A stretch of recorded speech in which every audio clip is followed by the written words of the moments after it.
Good morning, it's 7 o'clock. Welcome to Mornings with Ridge and Frost. With Sophy and Wilf, good morning from me as well. Lots of international news ahead.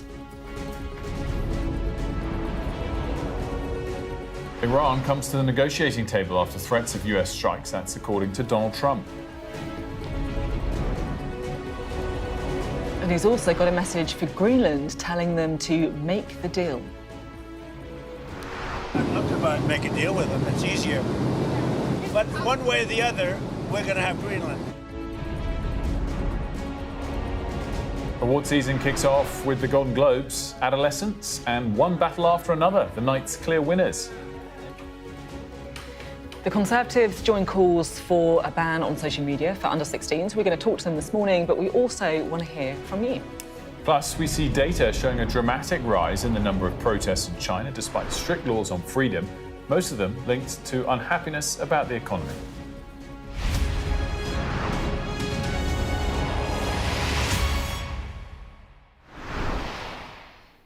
Well, we're starting with Iran after the extraordinary protests that have erupted in the country. President Trump now says that Iran has come to the negotiating table, that's his claim, after his threats to strike the Islamic Republic. He made those threats over the weekend and said that they were necessary to protect some of the anti-government protesters there. The best indication we have is that over 500 of those demonstrators have now been killed by the regime. The first victim has been named, 23-year-old Rabina Aminian. Well, here's our international correspondent, Diana Magnay.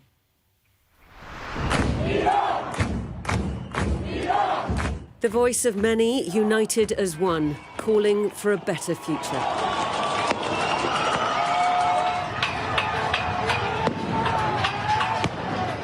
But can you make out the figures on the bridge in the distance here?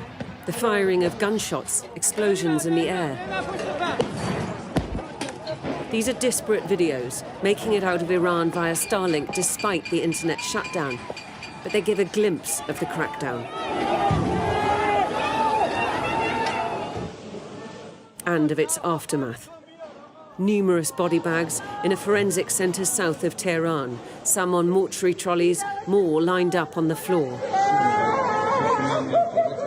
A mother screams, begging for her child to get up one more time, but they won't. And outside that morgue, the screams of distress and despair as relatives search for their loved ones.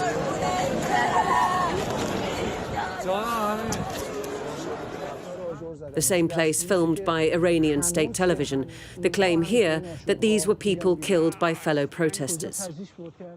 23-year-old Rabina Aminian was killed with a shot to the head on Thursday night after she went out with friends to join the protests. She was a fashion student at university in Tehran. Her family told us that they'd given her a secret burial. The state had forbidden it. They don't want public mourning to inflame the protests further. She is one victim whose face we can identify, but there are many more. And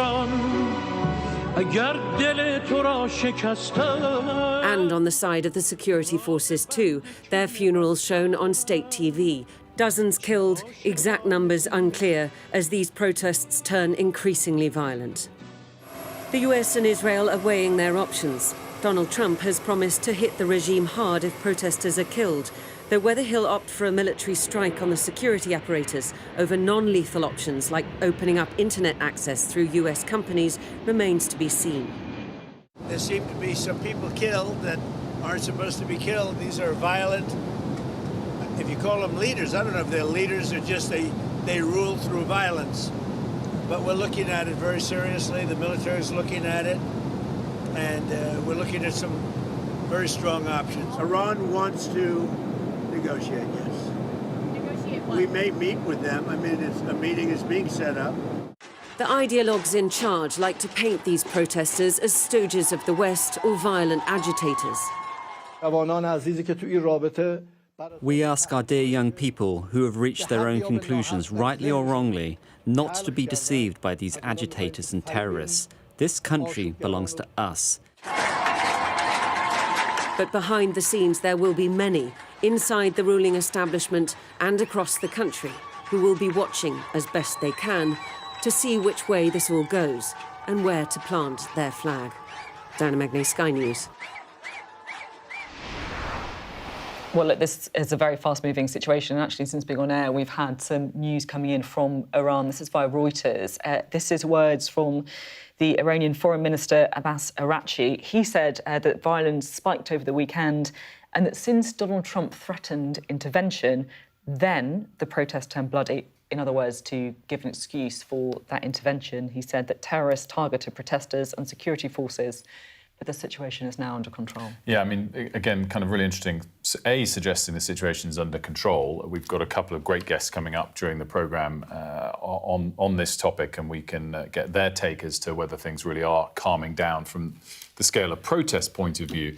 The other interesting thing about this is he's, criticising President Trump, as the headline 10 minutes ago was that President Trump suggested there might be some kind of meeting between the US and Iran to avoid foreign intervention. So, clearly the takeaway is everything's still up in the air. Yeah, very different noises coming out of both America and Iran, perhaps as you would expect. Now, President Trump isn't saving the threat of military action for just America's enemies. Yeah, overnight he again said that he would take Greenland, a territory, of course, of ally Denmark, one way or another. The UK and Germany are discussing plans for a joint NATO mission to protect Arctic security in Greenland. Does that change your calculus at all? No, look, we're talking about acquiring, not leasing, not having it short term. We're talking about acquiring. Does that require and if we don't do it, Russia or China will, and that's not going to happen when I'm president. Well, our political correspondent Alex Rogers joins us now, and we will ask you about Iran, but just first on Greenland, what's your takeaway? So Trump is obviously still continuing those threats against Greenland. He's saying that if the US doesn't take control of Greenland, then Russia or China will. And it seems we've been seeing whether, we should be taking those threats seriously. And over the weekend, there were reports that the UK was in talks with France and Germany to send a NATO mission there to secure the island, probably to reassure Trump and also maybe get him to back down from those threats. And Transport Secretary Heidi Alexander, she was on our show yesterday, Sunday Morning with Trevor Phillips. She was trying to play this down as business as usual. But I think, if Trump wants to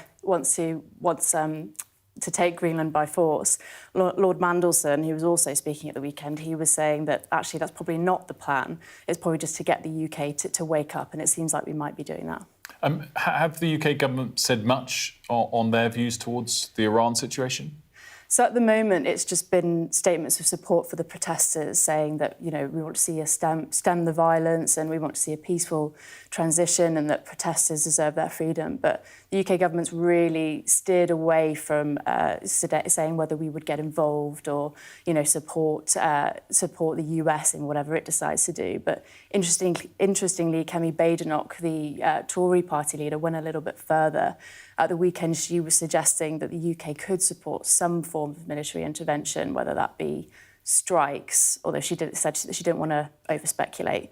But I think really what we're seeing is with both Iran and Greenland, it's really Trump who's calling the shots here, and the UK is scrambling to respond. I do wonder if there will have to be a clearer line when it comes to Iran. We saw that with Greenland, didn't they? They almost were nervous about commentating early on and then had to toughen up the line. And I just wonder, the intervention is clearly the live issue here. We've heard from the Iranians this morning and Donald Trump, of course, overnight. It feels perhaps a bit unsustainable. I mean, the only thing I'd point to as well, since the start of the year, there's been 2 strikes on what we've been told were Islamic State strongholds or weapons depots in Syria. The most recent one last week was led by the US. The one in the first week of January was led by us with aircraft from RAF Akrotiri in Cyprus. So there's, I guess, a little hint and at least a track record of us being involved in some way when the US is leading stuff in the region. As we saw in the Red Sea,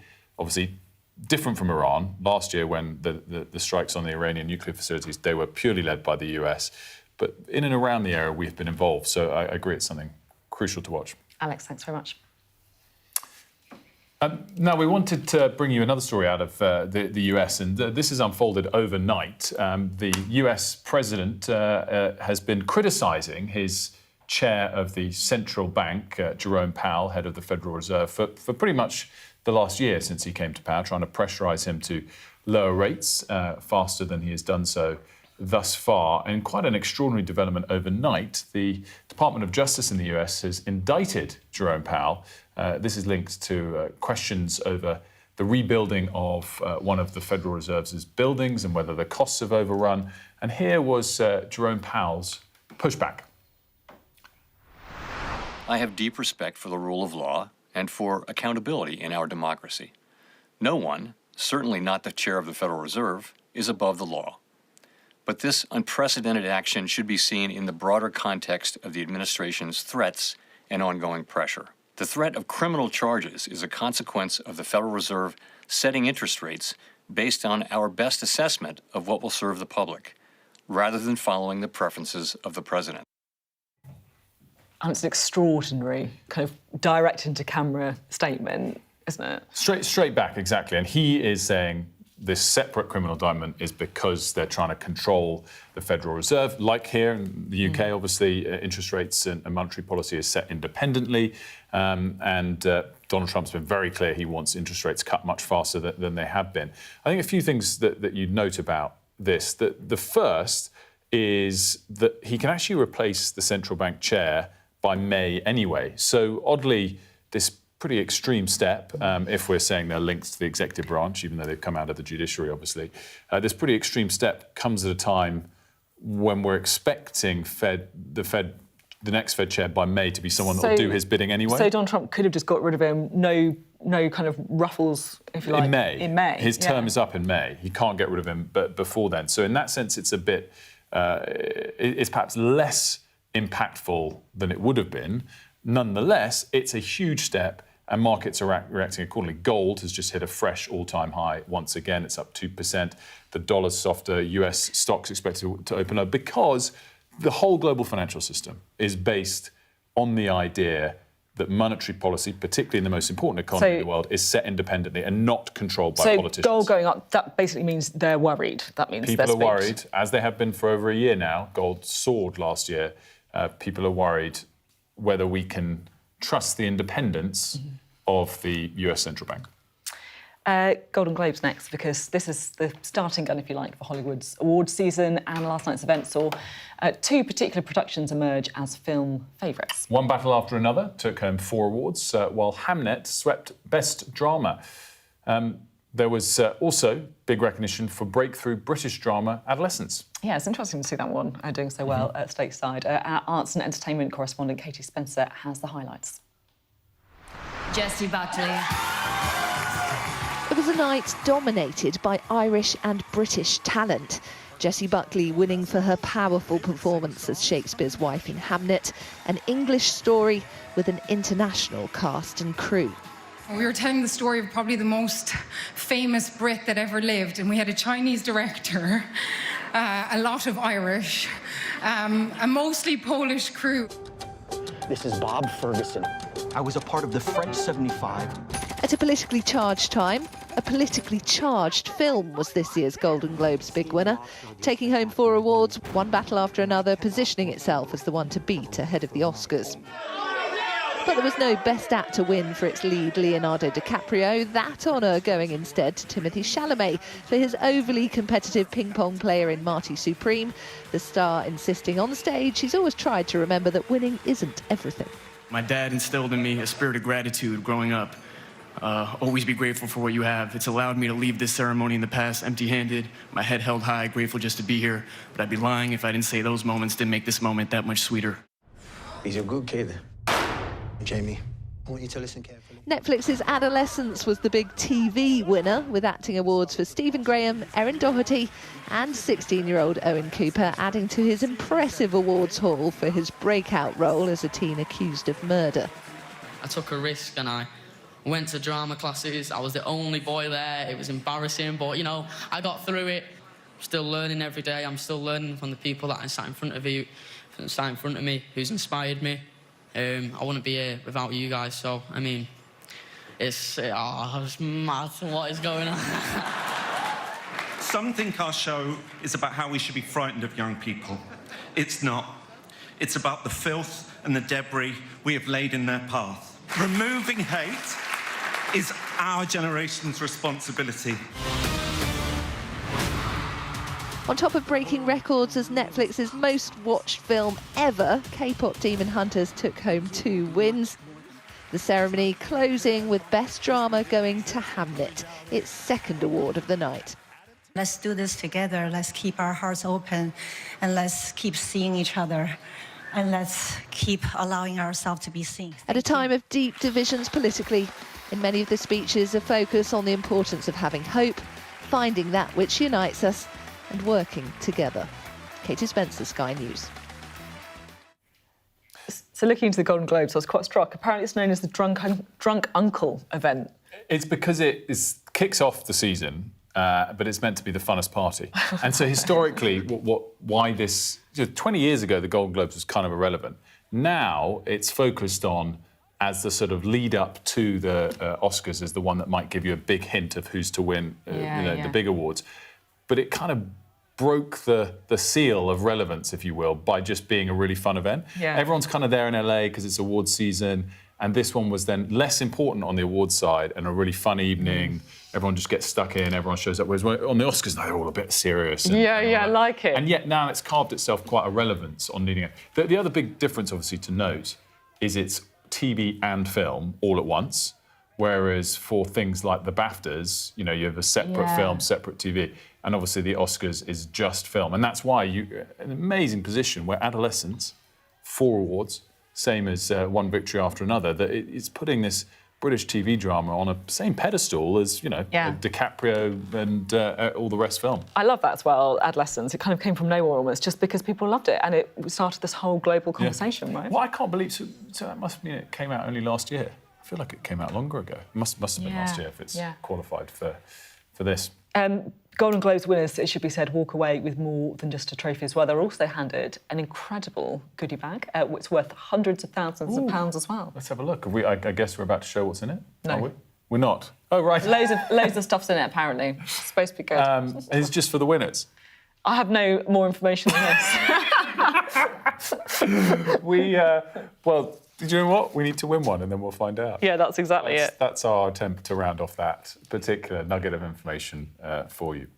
Right, we're going to go to break, and when we come back, we're going to be talking to the government. Lots to talk to them about, from international affairs to domestic affairs, and Peter Carl, the business secretary, will be here following calls, by the way, from the Conservatives to say that social media should be banned for under 16s. We'll be right back.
The best thing about being a Sky News journalist? I'm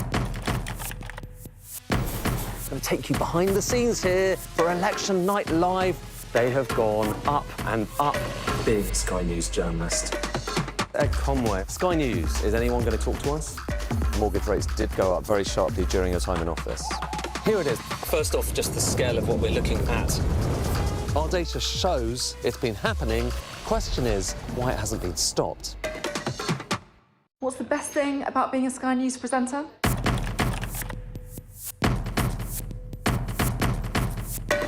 We've done the work and the reading, so you don't have to. Being a Sky News presenter. Hello and welcome. Westminster, the heart of British politics. I'm so sorry about what happened to you. So what on earth is going on? It's not true. Can I tell you what I think? It's really unusual. Mornings with Richard and Frost. Let's crack on. Let's get started. Welcome back. Right, we are kicking off straight into our government interview because joining us now is the Business and Trade Secretary, excuse me, Peter Kyle. Good to have you on the programme today. I just want to start off by asking about Iran, if I may, this extraordinary protest we've seen. Is the government hoping for regime change? The government, myself on behalf of government, is hoping that the people of Iran get the government that they want. It is not for me or this government or Britain to tell Iran what they should and shouldn't be doing, but it is for us to say that people have the right to self-determination. And if there are people on the streets who are demanding, and the people of Iran demand a different form of government, well, they should have the space to have that debate safely. Protest is a right, it is a fundamental right, and it is one that the government of Iran should respect. You say there about the need to have that debate safely. Donald Trump says that isn't happening at the minute because of the crackdown on protesters, and he is prepared to intervene to make sure it happens, and that's his view. Would we support America if they do decide to intervene in this way, strikes? Well, there's lots of ifs in the question itself, so we have to see how this unfolds. We need to understand specifically what Donald Trump and America is proposing. As you all know, Keir Starmer has returned Britain to the international stage. We are a respected nation once again, and the relationship between America and Britain has never been stronger. So you can count on the fact that the Prime Minister will be representing our views. Those views are that those people of Iran should be respected, the people of Iran should get the government that they choose, and the government of Iran should not in any way be cracking down in a murderous way, which we've seen so far. That should stop. But just to be really clear, because this is not hypothetical in some sense, because Donald Trump has said, you know, he has threatened to strike Iran. Would we support him if he did that? Sophie, you must understand that in a fast-moving situation that could potentially involve security or military services, we do not comment on these issues. But let me just be really clear. It is not about Britain imposing onto the people of Iran any form of government or regime change. This is about us supporting people of Iran in their time of need so that the people of Iran can have their voices heard and be masters of their own destiny. Now, we are in discussions as a nation with our partner nations to see how we can support the people of Iran at this difficult time. OK, I want to talk about your announcement today. It's about parental leave, it's about sick pay, it's about employment rights. Just talk us through what the idea is.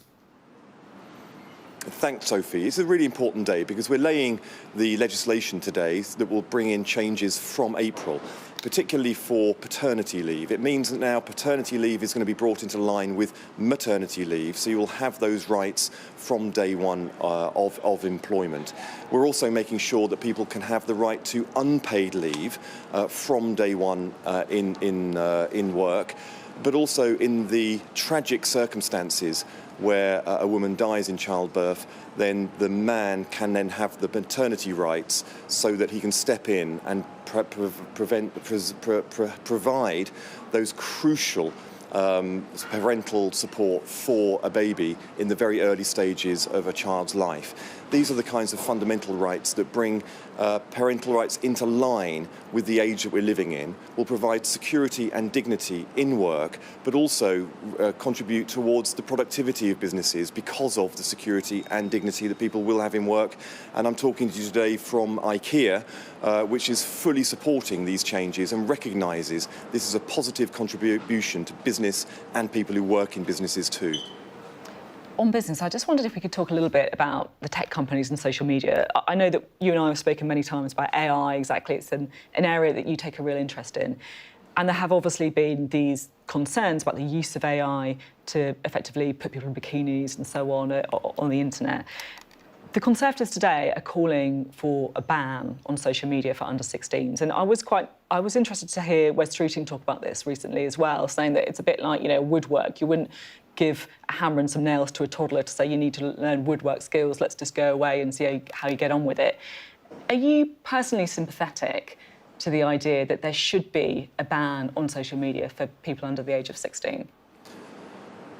I am very sympathetic to these arguments. I'm very sympathetic to the concern that we as a society have for children on their online activity. So let's just recap what we have done. We have now made sure that children using social media have to age verify, and the platforms can only provide age-appropriate content to children. That is now in force. I also banned, when I was tech secretary, I banned intimate image abuse. That is the taking of intimate images and the posting of them.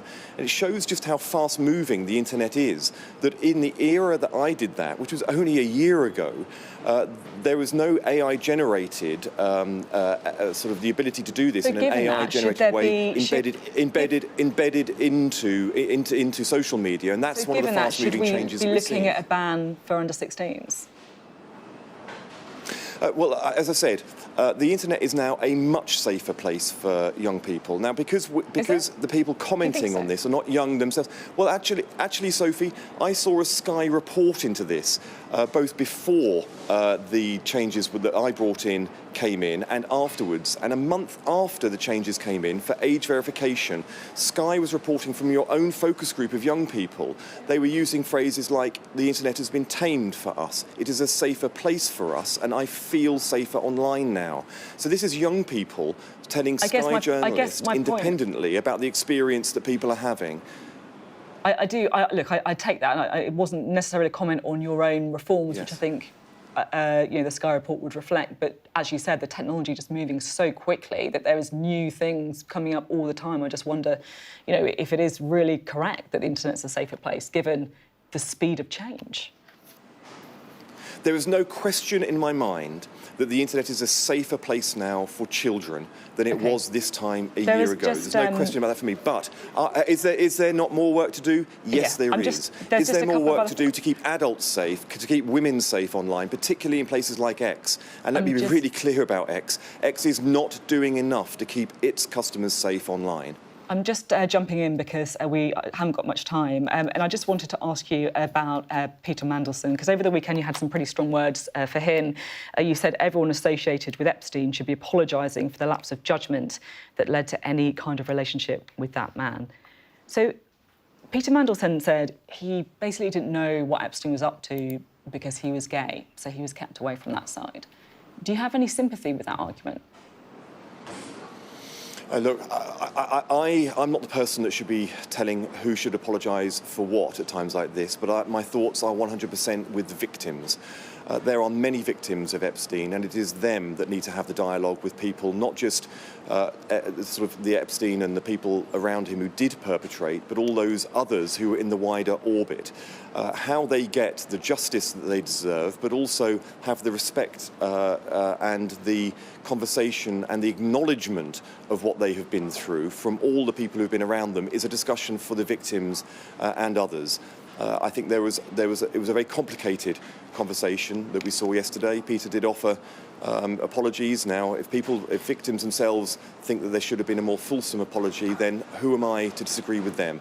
But what I said yesterday was very clear. People should be. I'm really not going to go down that line, because that again puts me in between people who are victims and those people who've been around the wider orbit of Epstein. These are deeply serious conversations that need to be had. Those victims have always been forefront of my mind in this conversation. And again, what I said yesterday stands true today. People should be apologising for being around that man, for all contact that people had with that man and the lapse of judgment that unfolded, because that was a very wide circle of people around him. Peter Carl, thank you very much indeed, Peter Carl, there at IKEA launching Thanks, Sophie. those new reforms. Well, let's pivot back to the top foreign policy story of the day. And at least 500 protesters in Iran have now been killed. Details on the ground are scarce, with a communication blackout in full force across the country. But look, what is clear is that it is one of the most significant challenges to Iran's regime. We've had protests before, but it does feel a bit different this Let's time. speak to the Iranian-British activist Hallie Blake, who joins us now. A very good morning to you. Thanks so much for joining us. I mean, first question I have follows that flash we brought from the Iranian foreign minister earlier today, about half an hour ago, that suggested that they've got things under control now. Is that your reading of the situation? I know you're very well plugged into people on the ground. Well, the blackout is making it quite difficult to have a regular communication. But the last we spoke on the ground was managed to get through was yesterday lunchtime. People no longer have fear of this regime. So, and the regime has been shooting at protesters from really day 3 and 4, and they still continue to go out. And the protesters on the ground see this as a very different setup. We actually saw a nationwide call for protest from the Crown Prince Reza Pahlavi, and we saw a sea of people coming out. And those images in itself have made history so far, and it does make it look like a revolution of the people that we've been seeking. I think those claims are not true, because what we're seeing from the ground is completely different. And what have you heard from people on the ground about the tactics and the scale of tactics that the regime has used to try and clamp down on protests in the last couple of weeks? One protester explained to me that he saw 2 people shot next to him, and that there were showers of bullets in Tehran. Another one described arrests and bullets from within minutes of the call for protest at 8 p.m. on the 6th of January. So we are basically seeing unarmed protesters being showered with bullets, and they're still continuing to go out. Our concern is that those numbers are going to rise very quickly, and we don't actually have exact numbers at this point. And the regime is already leading back to its old tactics of executing protesters just for protesting. So this is really concerning. We haven't seen this much open fire to protesters before. There was an account from the city of Gorgan which mentioned that machine guns had been placed in squares. That in itself shows that the regime has started a war on its people. I mean, it's staggering when you're running through what is happening. Machine guns. We've had, of course, the first name of the victim, 23-year-old Rubina Aminian, and she, I think, is so representative of the kind of protests that we're seeing. I mean, I have to say, I found it very moving to watch, particularly women and girls, I guess, who've been so repressed for so long, heads uncovered, cigarettes, burning these pictures. I just wondered if you could talk a little bit about the women, I guess, protesting in particular, and the kind of bravery that we're seeing. I think the bravery of women really came into play 3 years ago. I think that the point we are in today is from 1998 protests. So every time you've seen a burst of protest, there's been additions to people's bravery. And the women really joined in masses during the Women Life Freedom movement 3 years ago. And they were all out in the streets. And we're also seeing images of elderly going out in crutches. I've heard of accounts of people going out with their baby strollers. This is all segments of the society coming out to protest, which does make it completely different. It does make it feel like a revolution rather than just protests. I'm interested, Hallie, in your take on how close we are to potential regime change, which clearly, despite the scale of the protests, is a massive sort of line still to get over, and whether that will require foreign intervention, and if that foreign intervention is welcomed by protesters or seen as, in the same way that the regime would frame things, as foreign interference. There are multiple elements here. The intervention, we really must define what that means. If it means hitting IRGC centers, I think that is welcomed. People told me that because they're unarmed, they're not able to do much, and therefore they do need help. In fact, one was trying to send me a message to Senator Trump, stressing that his words had given Iranians strength to get out, and that they actually saw for the first time support from the West of Iranians. We had seen failure of support from Biden and Obama previously on previous protests. So that is very much welcomed by the Iranian community, from one hearing from inside. But intervention on boots on the ground may not be needed. What is really different this time, which we did not have this amount of popular support for one figure to lead us to transition, is everyone getting behind, from right and left, behind the Crown Prince Reza Pahlavi, who has a very clear plan for transition.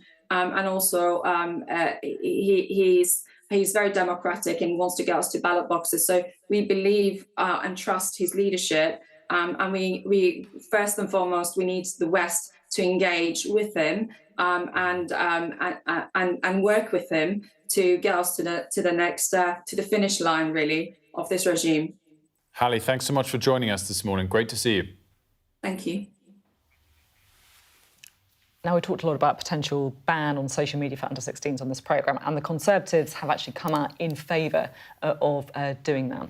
Yeah, Kemi Badenoch says she'll limit access for under-16s if she wins power at the next election. You put it there to Peter Carl. What did you make of what he had to say? It's interesting because I think there's a split going on, is what I think is actually happening, because you've got Peter Carl giving the government line that, look, they're very sympathetic to the idea of a ban, but pointing towards the stuff that they've done already as a government. But what you're starting to see is some other figures, maybe those with leadership ambitions, coming out a bit more strongly. Andy Burnham, for example, was making noises about it over the last couple of days. Wes Streeting as well sounded much more sympathetic to it. So I think there's a genuine debate going on in the Labour Party on this. I think this one, there's been so many U-turns in the last 18 months that they do become quite damaging for the government. This is one I wouldn't, if it came and Labour and the government changed their position on it, I'm not sure I'd see it as a U-turn, but more a speeding up of the direction of travel. And I do have some sympathy here because we have got this amazing test case playing out in Australia. Yeah. And I think it's totally reasonable to say, look, we've already brought in the checks that Peter Carl spoke about. This other country, Australia's gone a bit further. Let's watch and then react. So, and it is also a topic I think we all, everyone can see. There's quite a lot of sort of agreement. It's not a party political issue. Yeah, I think that's it. And also the other thing that is fair, that Peter Carl said as well, is that the technology is changing all the time, right? So that he brought in legislation to try and stop people taking unsolicited pictures of people of a sexual nature and publishing them. But now AI is sped up so much you can do that anyway. And we want to know your thoughts. This is the main point of this as well. We're really interested to hear what you think about a ban on social media for under-16s. You can email us mornings@sky.uk, and we'll put a couple of them as well to Laura Trott as well from the Conservatives. Do you know what we should do? We should ask Nicole Johnson to do. It must be about a month in now, maybe 6 weeks in. Snapshot of how it's going. Because on day one, do you remember those kids being like, they all got around it already? Yeah, and, our Australia reporter. So there is a lot to... Sorry, I should flag that. But there's a lot to learn from what's going on in Australia, actually. I'm really interested. To see how it is or isn't working. Now, switching focus. Data shows that a dramatic rise in the number of protests in China there has been a dramatic rise in a number of protests in China, the majority linked to economic grievances. The figures come from the China Dissent Monitor at Freedom House, a non-profit organisation which has been sanctioned by China. And look, the country's got some pretty strict limitations on political freedom that me and Wilf don't need to tell you about, and this is why it's so striking. Our Asia correspondent, Helen Ann Smith, went to Shenzhen to see one of those protests. This is a clip from her report. In China, it is rare to capture scenes like these. Protest is normally swiftly shut down. Rare, brave defiance in a system designed to silence. Videos from inside show the start and the scale. Much of the production here has shifted abroad, leaving workers with fewer hours and take-home that doesn't cover their costs. Round the corner, they told us what the impact has been. There's a sense it's barely survivable. It's impossible, she says. How can you survive in Shenzhen on a wage of £100 or £200 a month? The factory's exploitation is unbearable. It's very difficult. Last month, my wages were only £200.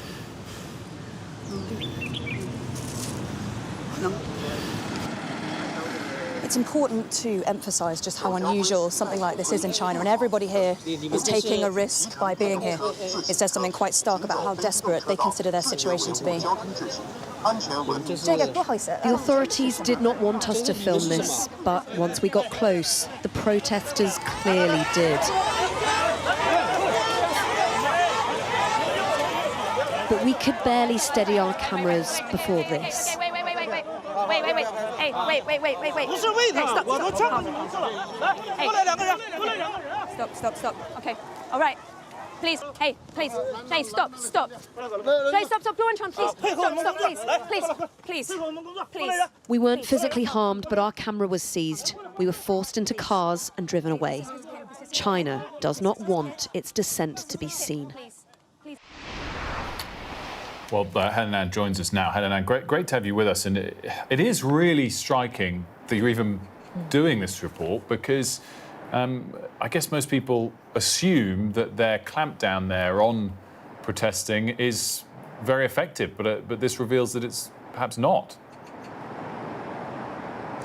Yeah, I think the clampdown is relatively effective, but it's particularly effective in terms of whether people hear about it or not. As I said in my report, capturing those types of scenes is incredibly difficult because there is this long-standing, very powerful, very sort of all-controlling system designed to prevent it happening in the first place, shut it down quite quickly when it does happen, and crucially prevent information about it getting out, so preventing other people from being inspired by it. And there's everything from monitoring people's communications, heavy police presence, and of course an army of sensors that then takes these videos down from social media. But crucially, our report is showing today that despite the fact it is hard to capture these types of things, that doesn't mean they're actually uncommon. In fact, data shared with us shows they're not only pretty common, but the instances of dissent like this are really, really going up. So we've had this data from a group called the China Dissent Monitor, part of an NGO called Freedom House,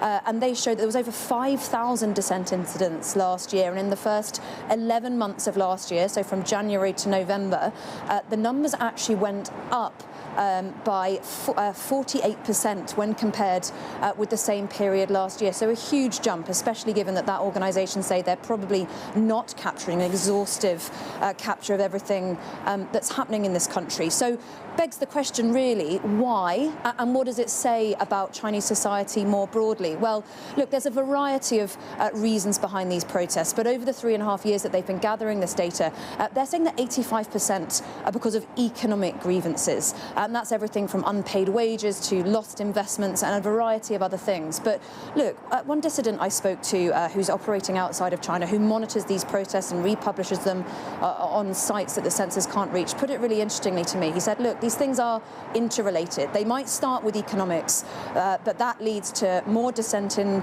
the public, which then leads to the party cracking down harder, which then leads to more dissatisfaction. And there has been some really notable incidents in the last 12 months or so where something that starts about something localised and relatively innocuous spirals into real anger at authorities when people feel that they are being clamped down upon. And look, that is why this system sees protest as such a dangerous thing, because for them everything has the potential to spiral, everything has the potential to be political. And it is true, I think, just from living here anecdotally and from doing this report, that there is a fractiousness in society. There is some distrust about the way the system works, particularly in the post-COVID years. So look, the propaganda system here effective, but protest in China absolutely is happening. Helen Ann, great stuff. Thanks so much, Helen Ann Smith, for us there in China. And you can scan the QR code if you want to watch a bit more of Helen Ann's report as well.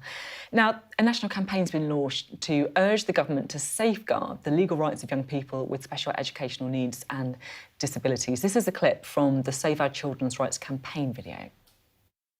Dear Prime Minister. Dear Prime Minister, Dear Prime Minister, I am the parent. I am the mother. I am the foster parent of a child with special educational needs and disabilities. I have special educational needs and disabilities. Our children are being failed. We're being failed. The SEND system is in crisis. Well, we can talk now to Katrina Moore, who is the policy manager at the independent provider of special education advice. I should also say you're also a parent who has experience navigating this system for 17 years. For 17 years I did, yes. So you're bringing this petition to Downing Street. What was it about? So a group of parents and young people and people who work with children and young people with special educational needs and disabilities are delivering a petition today to Downing Street that's been signed by more than 130,000 people expressing concern about the direction that reform of the system for supporting children and young people with SEND appears to be taking. And what is that direction then? What's happening? So the system is in crisis. Nobody doubts that or denies that. It's not working for children and young people the way that it should, and too many children are being failed. The question is how we fix that and what's required.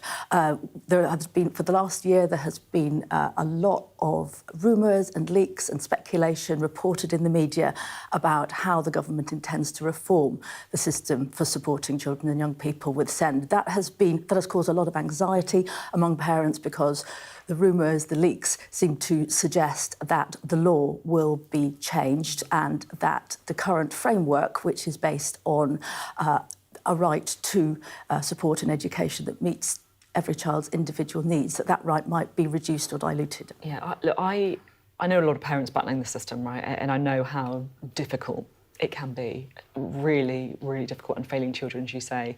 I guess what the government would say is that if you look at the figures, spending by councils on special educational needs has doubled to almost £13 billion since 2016.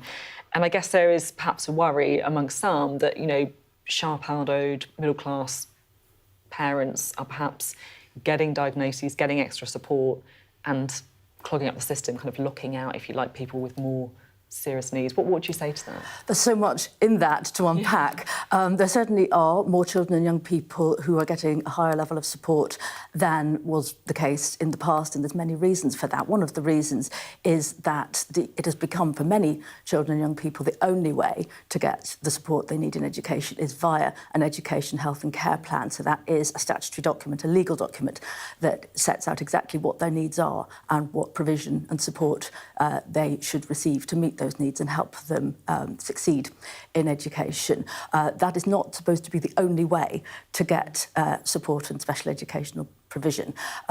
There is a system of SEN support that should be in place in schools, but mainstream schools find themselves under a lot of pressure, and in practice, the number of requests for EHC needs assessments, which then leads to an EHC plan, has increased.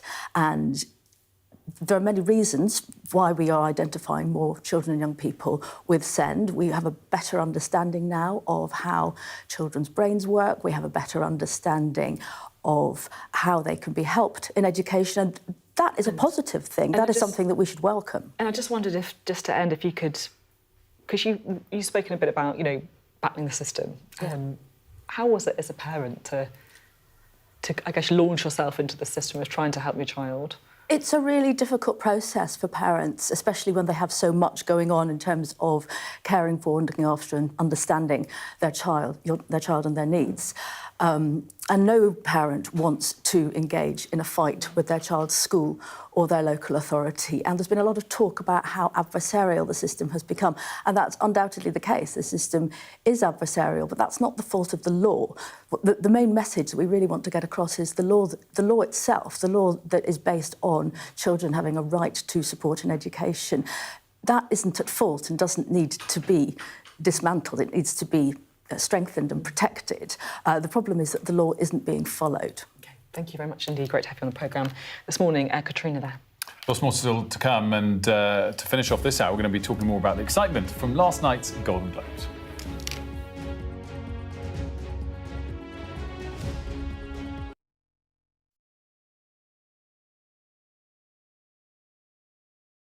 Okay, there's a lot of firing going on.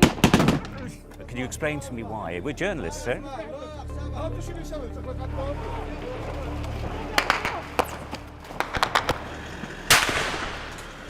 let's go. Watch, wait, right, we're going to get in. Right, get in. We just want to ask you a few questions about your involvement with ISIS. Next step for them, quite often, is getting on a boat and sailing illegally over into Europe. Es un solo procesamiento, una sola sacada. Whoa.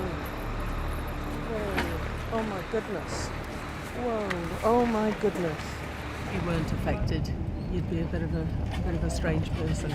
Turn off the camera. Turn around and go away. Okay, but listen, I told you 3 times. They saw 2 guys, 2 bad people. There's an absolutely packed dinghy. That is what it's like. Sometimes you have to put in an awful lot of hard work. It's worth doing. I suppose it is what we do.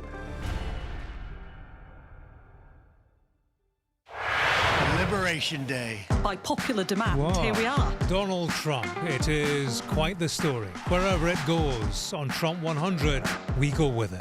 Tell us who you're looking for. Unbelievable we've come to this. Are you overstating the reach and significance of this deal? Not like you said it. From the UK. Why don't you go back to your country where you have a major migrant problem? It was 10 feet from him, and all of a sudden the shot's rang out. People impacted. I'll tell you on another day on the podcast what that was all about. Join us wherever you get your podcasts. The best thing about being a Sky News journalist... Hi, darling. Beth Rigby, Sky News. ...is being a Sky News journalist. You said to people, I'm not coming back for more, but you have come back for more. Well, let's kick off. And make a statement. What can our Prime Minister say to you to not impose tariffs? He's coming out! What more do you need?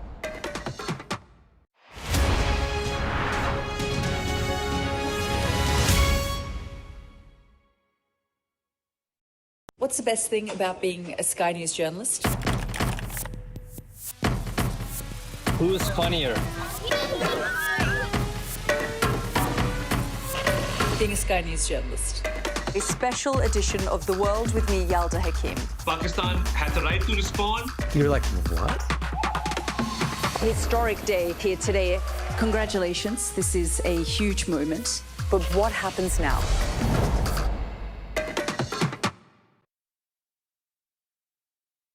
Dinner under the stars tonight? That reminds me of our travel insurance. You mean All Clear Skies? All Clear Travel Insurance sponsors Sky News weather. Well, the rain band that brought the milder conditions is just about gone, but it is looking unsettled all week. It's a mild start today, but windy. Ireland, northern Scotland, western Wales and southwestern England can expect plenty more showers this morning with sunny spells between them, while the far north will see more general rain. Southern Scotland, eastern Wales and the rest of England, meanwhile, look mainly dry, although the odd shower can't be ruled out. All Clear Travel Insurance proudly sponsors Sky News weather. Right, we're chatting Golden Globes, which is the kind of warm-up event, if you like, the kick-off to the awards season, and Netflix drama Adolescence has continued its hot streak. It picked up 4 Golden Globes in Los Angeles last night. Stars Stephen Graham and Erin Doherty were recognised for their roles. But 16-year-old Owen, who made his acting debut in the show that got the biggest cheer of the night, making history, is the youngest ever actor to win at the awards. We're joined now by Katie Rich, who's the awards editor for entertainment media outlet The Anchor, and joins us now. Very good morning to you. Thanks so much for joining us. I mean, so Adolescence was the big winner with 4 awards alongside One Battle After Another. Yeah, pretty much. I mean, Adolescence has been on such a winning streak ever since the Emmys last September. I'm not sure anyone really had a doubt that Adolescence could do it again. But, you know, you see Stephen Graham coming back up there and Owen Cooper, and they almost look kind of overwhelmed that they're still out there doing it. But I was at the Netflix after party afterwards. I'm still dressed for it. And you can tell that everyone at Netflix is just still so, you know, overjoyed that this show that really could and pushing forward is still resonating with audiences in the same way and with voters, too. It's interesting, isn't it, seeing Adolescence kind of breaking through in this way. I mean, K-pop Demon Hunters, I guess, is another one, right, which no one saw coming, but kind of busted onto the market and just stormed it, right? Yeah, and I got to see the K-pop Demon Hunters crew at the Netflix party also. There were so many Golden Globes to go around since they won for songwriting for Golden, and there's, I think, 7 songwriters of that one. So you really couldn't miss them. You have the cast from that movie. Audrey Nuna especially has this amazing fashion sense. So, the Adolescence crew, everyone says, is very lively and fun and jovial to be around, even though the subject matter of the show is so intense. But K-pop Demon Hunters, you know when they walk into a room, they bring a lot of energy with them. I love it. Having seen the film, that doesn't surprise me Yeah, at all. no, that's good to hear. So we mentioned One Battle After Another there, 4 awards. Was that seen as victory for them, or because it came in with such high expectations, perhaps they might have wanted 1 or 2 more awards than they got? Yeah, that's a good question. I mean, Leonardo DiCaprio, I think, is turning in such an incredible performance in that film. He's such an enormous star, but he lost the Golden Globe to Timothee Chalamet for Marty Supreme. But I do think the victory for Tiana Taylor in Best Supporting Actress, that's really her first major win of this award season. She gave, I think, the best speech of the night. It was a really huge moment for that film. And given that she plays a character who's in such a small part of the movie and disappears and really lingers with you, I think her winning shows you that that movie is really on people's minds. It's still poised to win a lot more. I wouldn't be surprised if at the Oscars in a few months it took home even more statues than it did tonight. Don't forget the BAFTAs in between. I know people in LA don't really focus on Absolutely not. We're here. Well, we like the BAFTAs. We like the BAFTAs. Katie, great stuff. Thank you so much for joining us. We're out of time. Much appreciated. We've been asking for your views on the social media ban, I should say. And we've had a few emails coming in as well. People pretty in favour, I have to say. Something needs to be done about this, says Tony. Badenoch and Burnham stating the blindingly obvious. According to Terence, we'll be talking about that, as well, of course, as Iran, coming up in just a few minutes' time.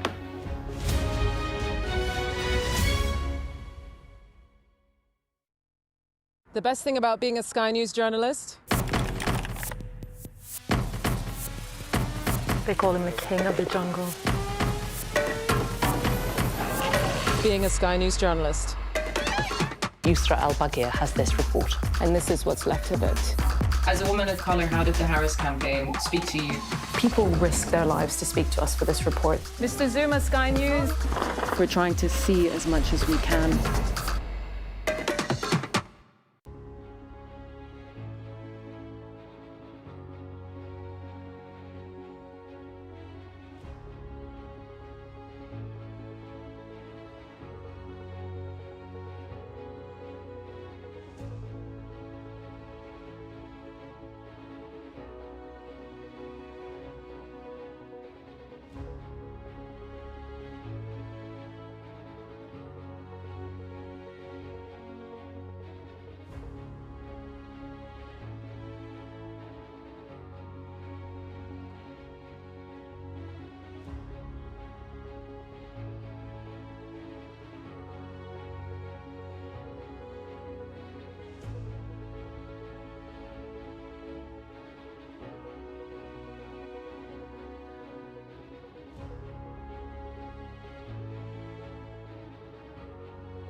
Hello, good morning. It is 8 o'clock and welcome to Mornings with Rich and Frost. With Sophie and Wilfred, very good morning from me as well. Lots to get to. There's a row between Iran and the US about whether they're coming to the negotiating table after threats of a US airstrike. President Trump continues his messages to Greenland saying, make a deal. I'd love to make a deal with them. It's easier. But one way or the other, we're going to have Greenland. And kicks off with the Golden Globes. Adolescence and One Bottle for Another are the night's clear winners. The Conservatives join calls for age limits on social media. We'll speak to them this morning about that, but we also want to hear from you on it. And the number of homicides or murders recorded in the capital has dropped to its lowest level in a decade. The Mayor of London says Sadiq Khan will be here.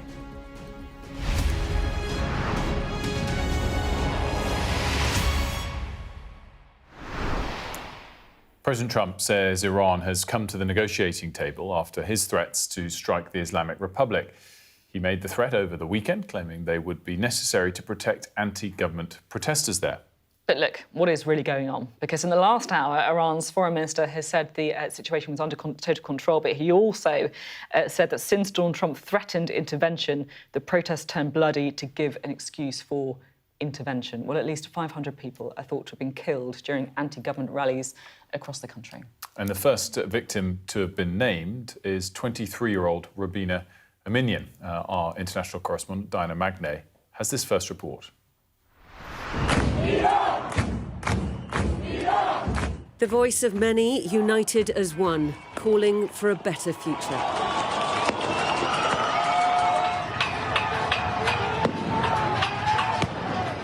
But can you make out the figures on the bridge in the distance here?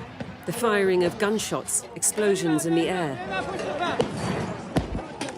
These are disparate videos, making it out of Iran via Starlink despite the internet shutdown. But they give a glimpse of the crackdown. And of its aftermath. Numerous body bags in a forensic centre south of Tehran, some on mortuary trolleys, more lined up on the floor. A mother screams, begging for her child to get up one more time, but they won't. And outside that morgue, the screams of distress and despair as relatives search for their loved ones.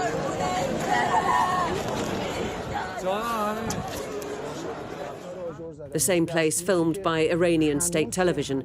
The claim here that these were people killed by fellow protesters. 23-year-old Rubina Aminian was killed with a shot to the head on Thursday night after she went out with friends to join the protests. She was a fashion student at university in Tehran. Her family told us that they'd given her a secret burial. The state had forbidden it. They don't want public mourning to inflame the protests further.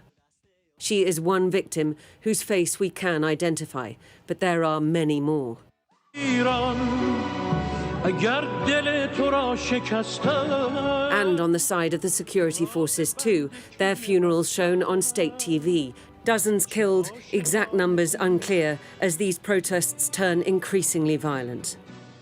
The US and Israel are weighing their options. Donald Trump has promised to hit the regime hard if protesters are killed, though whether he'll opt for a military strike on the security apparatus over non-lethal options like opening up internet access through US companies remains to be seen. There seem to be some people killed that aren't supposed to be killed. These are violent. If you call them leaders, I don't know if they're leaders or just they rule through violence. But we're looking at it very seriously. The military is looking at it. And we're looking at some very strong options. Iran wants to negotiate, yes. We may meet with them. I mean, a meeting is being set up. The ideologues in charge like to paint these protesters as stooges of the West or violent agitators. We ask our dear young people who have reached their own conclusions, rightly or wrongly, not to be deceived by these agitators and terrorists. This country belongs to us. But behind the scenes, there will be many, inside the ruling establishment and across the country, who will be watching as best they can to see which way this all goes and where to plant their flag. Diana Magnay, Sky News. And look, this morning we've also been getting more out of Iran. The Foreign Minister Abbas Araghchi saying that violence spiked over the weekend. He's blaming Donald Trump for it, it should be said. He's saying that since Donald Trump threatened intervention, then the protest turned bloody to give an excuse for that American intervention, saying the situation's now under control. But look, I think you're just seeing, aren't you, just how... Look, it's not surprising, is it? But you're getting very, very different noises out of America and out of Iran. Yeah, I mean, I think the most striking thing, if it was true, from this Iranian foreign minister comment would be that it's under control, which I think remains to be seen if that's really the case or not. But that would be a big shift. As you say, both sides sort of saying, you know, otherwise the types of arguments we'd expect them to say. But we shall see what happens. We're talking to Mark Stone, I should say, about this, about Iran later in the hour, so definitely stay around for that chat. Lots of analysis to come. Now, President Trump isn't saving the potential use of military action just for America's enemies. Overnight, he again said he'd take Greenland, a territory of course, Denmark, one way or another. The UK and Germany are discussing plans for a joint NATO mission to protect Arctic security in Greenland. Does that change your calculus at all? No, look, we're talking about acquiring, not leasing, not having it short term. We're talking about acquiring. Does that require and if we don't do it, Russia or China will, and that's not going to happen when I'm president. Well, our political correspondent Alex Rogers joins us now.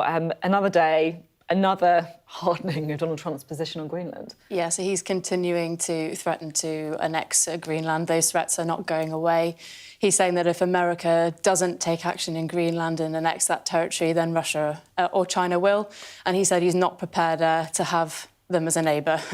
And I think what's been interesting about the UK response is that we have been quite vocal in saying that Greenland, the future of Greenland is for Greenlanders and Denmark to decide. Obviously, Greenland is a semi-autonomous territory of Denmark. But in terms of the UK response, what we're seeing now is over the weekend there are reports that we might be sending sorting a NATO mission on the island to kind of bolster our presence there. So it does seem that we're taking these threats seriously. And with that mission, we may be trying to get Trump to abandon these threats, because we know that if he does go ahead and plant himself in Greenland, then that really does throw the entire future of NATO into question. Alex, Krista, thanks so much. Now, the Golden Globes is the starting gun for Hollywood's award season. Last night's event saw two productions emerge as key winners. Hamlet, which is this kind of reimagining of the novel about Shakespeare's early life, that won Best Drama Picture, and One Battle After Another swept 4 awards as well. And also Adolescence, the breakthrough British drama, did really well. Arts and entertainment correspondent Katie Spencer has all the highlights. Jessie, Buckley. It was a night dominated by Irish and British talent. Jessie Buckley winning for her powerful performance as Shakespeare's wife in Hamlet, an English story with an international cast and crew. We were telling the story of probably the most famous Brit that ever lived, and we had a Chinese director, a lot of Irish, a mostly Polish crew. This is Bob Ferguson. I was a part of the French 75. At a politically charged time, a politically charged film was this year's Golden Globes big winner, taking home 4 awards, One Battle After Another, positioning itself as the one to beat ahead of the Oscars.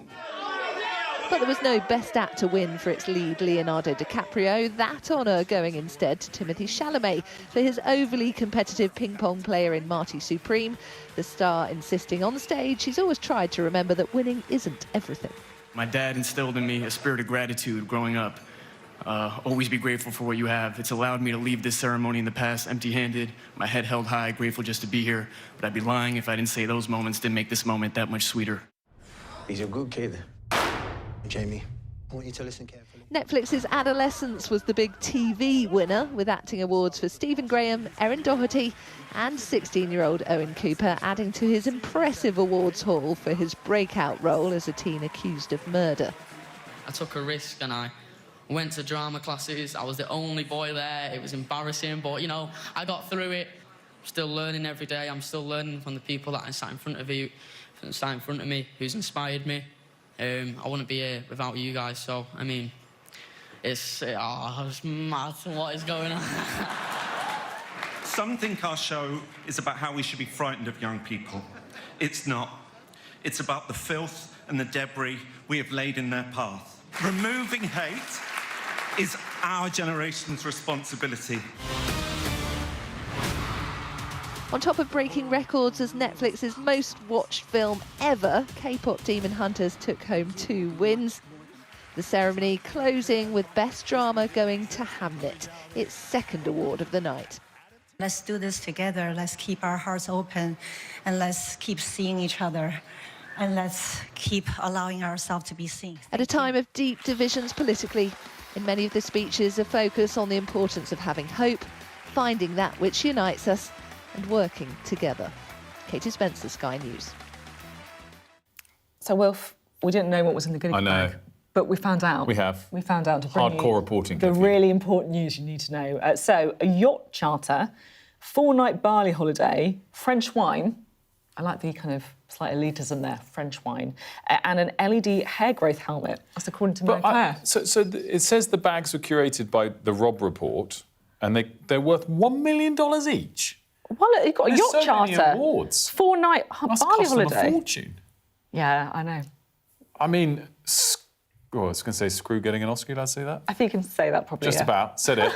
I'd much rather a £1 million goodie bag, even if an Oscar's more important. Just need an invite. You know, it's true. Change. And by the way, you know, there's now a podcast section. Yeah, we're going to go for that next year with Cheat Sheet. Again, who cares about a BAFTA? Let's try and get a £1 million goodie bag.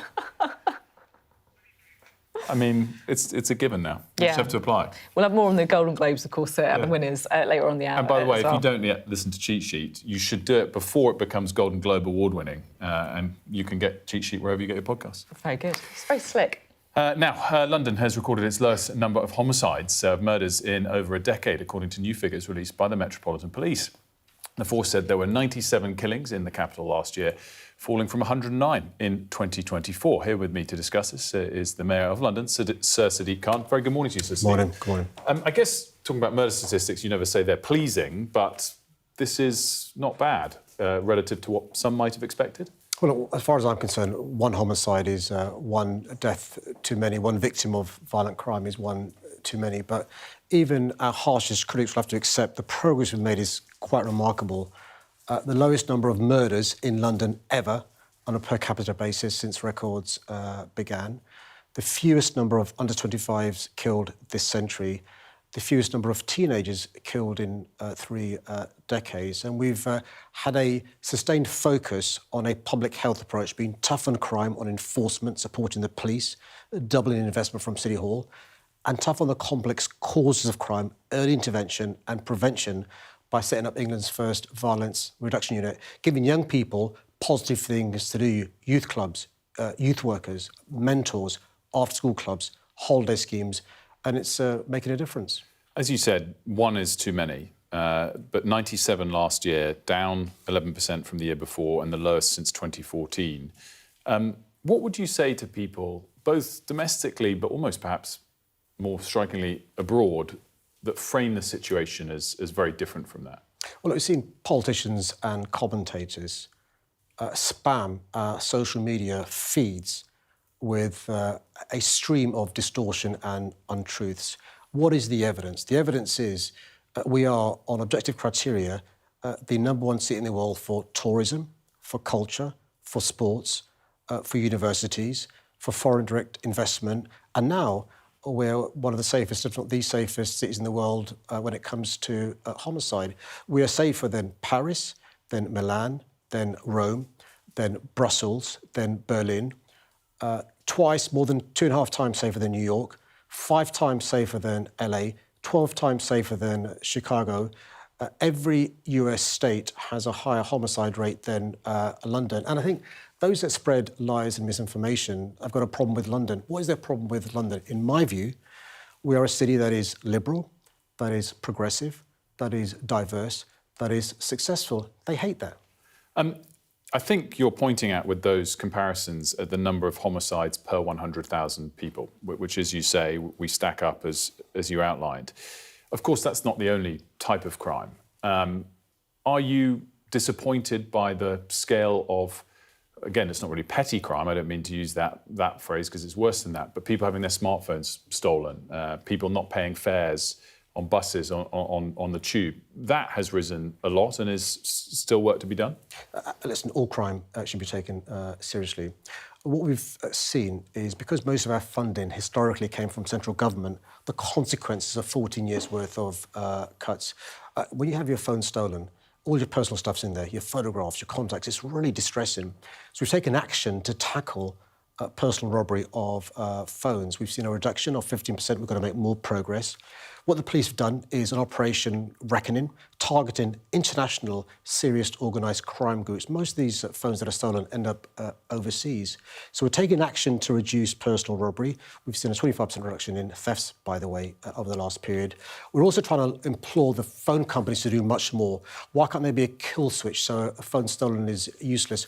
Why can't we deny access to the cloud of a stolen phone? So we're taking tough action to bear down on this, but also lobbying the phone companies to do more as well. I mean, you can't claim credit for improving statistics on the murder rate and then blame both the Tories and the phone companies for worsening statistics in another area. Well, what I'm talking about is the progress we've made in terms of phone thefts. 50% reduction in personal robbery, 25% reduction in thefts, but I'm explaining one of the drivers. One of the drivers is if you steal a phone, it's got a saleable value. I'll give you an example of where we've worked with manufacturers. Look, think about car stereo thefts or tom-toms. Just for this for a moment, because I do think there's a problem often in devolution here. When you have a central government and a mayor of the same city, they say we're working together, and when you don't, it goes otherwise. You can't blame the Tories for 14 years of underspend in one area where statistics aren't improving and then pat yourself on the back for where they are improving. Let me explain why I can point the finger at the Conservatives.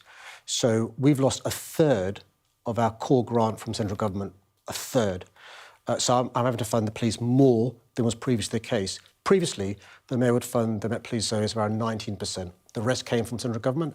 I'm now funding them 25%. I've more than doubled the investment in the Met Police Service because we're trying to fill this massive hole left by the previous government. The good news, the new government in the first year gave us more funding in 1 year in terms of the uplift than the previous government did in the last 8 years, but we need more support from central government, and more support from central government will make a difference in terms of our ability to fight more crime.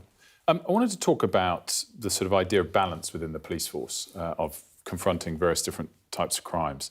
Since December, the Met have started to arrest people who use the phrase globalise the intifada.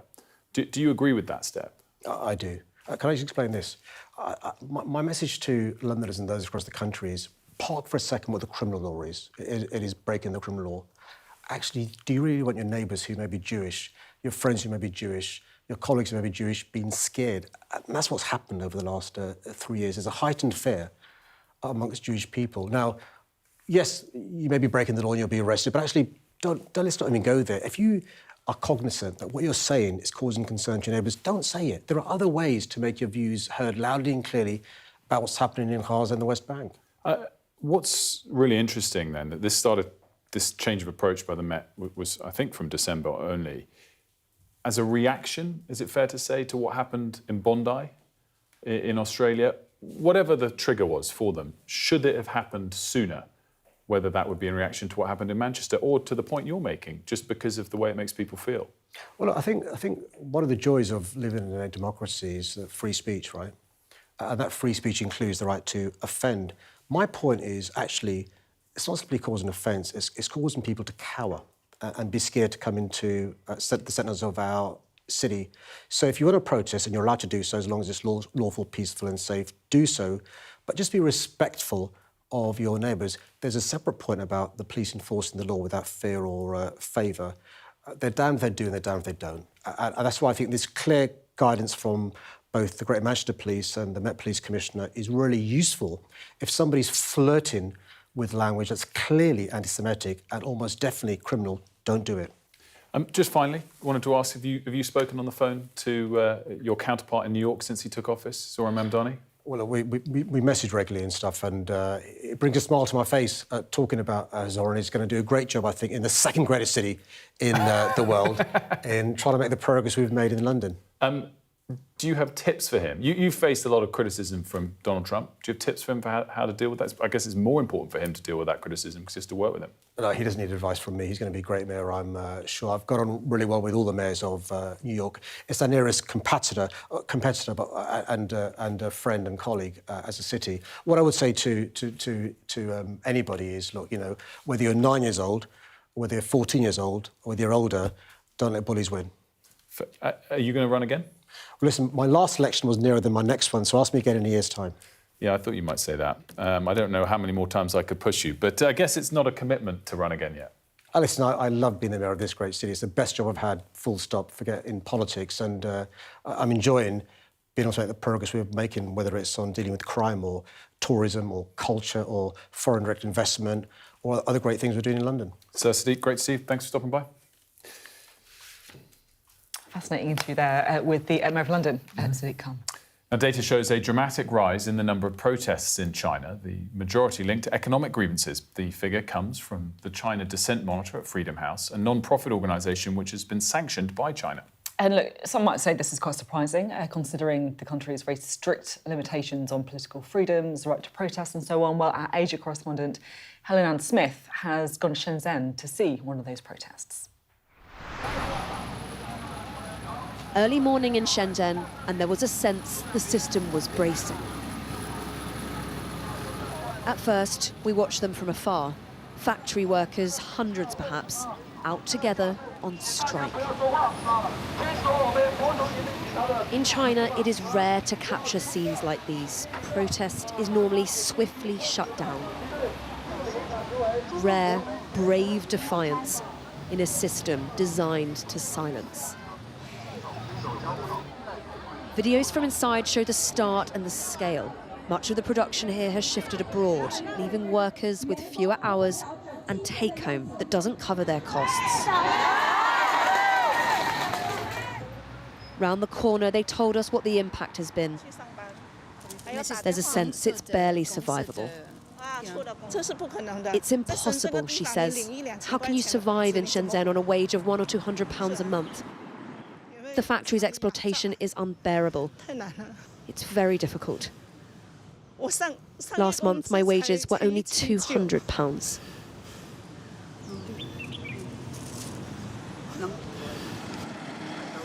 It's important to emphasise just how unusual something like this is in China, and everybody here is taking a risk by being here. It says something quite stark about how desperate they consider their situation to be. The authorities did not want us to film this, but once we got close, the protesters clearly did. But we could barely steady our cameras before this.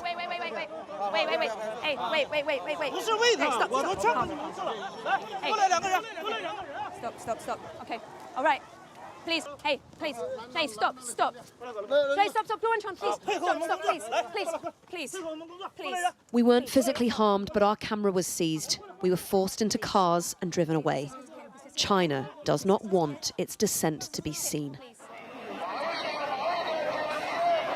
But if protest here is hard to document, hard to catch, crucially, it is not actually uncommon.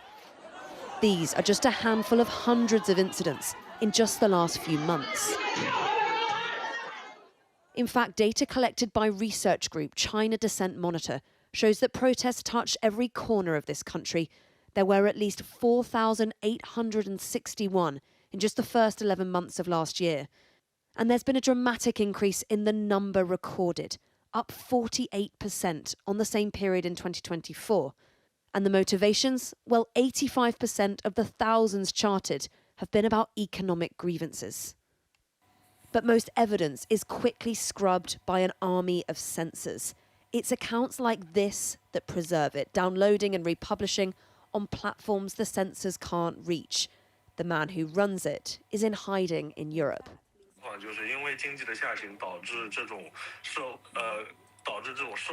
The economic downturn has led to social instability, which has led to the government's desire to impose more control over society. which then has led to more discontent in the population. Expressing dissatisfaction openly is a thing hidden under a kind of red terror. Most people don't dare to talk about their situation or their thoughts. It means that overtly political protest is more risky and more rare. This outpouring of anger at COVID restrictions, the most famous recent example. But in a system where stability is paramount, any gathering has the potential to spiral. All are seen as a threat. The Chinese people are very, very knowledgeable about their own country and like how it works when it comes to politics. And they know that this Communist Party has complete control. People are careful in what they say publicly to not link this to the central government in many cases. But that doesn't mean that that's the same as trusting the central government. This from the summer is a perfect example. What started as a small protest about bullying in schools spiraled into anger at authorities. There are millions in China who don't recognise this. They're prosperous with no reason to protest. But this system does not want you to see the exceptions, even though they're increasingly there. Helen Ann Smith, Sky News in Shenzhen. Well, just after a break, we're going to be talking to Laura Trott, the Education Secretary, about the Conservatives' view on banning social media for under-16s. We've been asking you to share your views at mornings@sky.uk. We're going to be... Mornings at... Yeah, that's right, isn't it? Sorry. I got it right. It's been a very... Do you know what? It's quite confusing because I always think it's .co.uk, but it's not. Yeah. Mornings@sky.uk. And lots of people are emailing in already, including, this is interesting, this is Catherine, who is a teacher in Australia, who says banning the use of mobile phones in schools has been a great success, giving students a break from any abuse online for much of the day. And she says, as to the social media ban, yes, some students can work around it to some degree, but it gives power to parents who do care and will change the culture over time. Do you know what also I like from that? We have a surprising number of viewers in Australia. Yeah, we do. Not that surprising, of course. Yeah, we do. Lots of people from Australia, often emailing in. It's called evenings over there.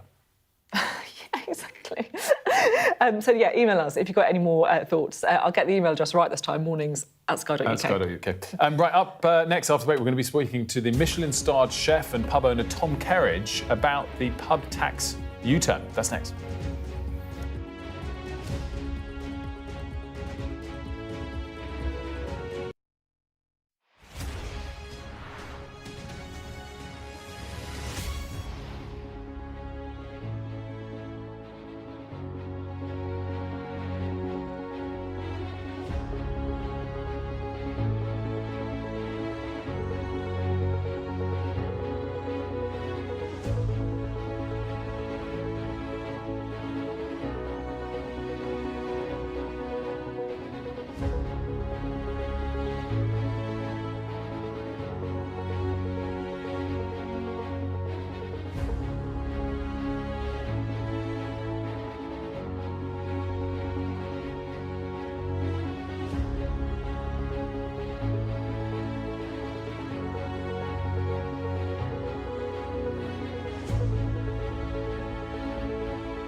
The best thing about being a Sky News journalist?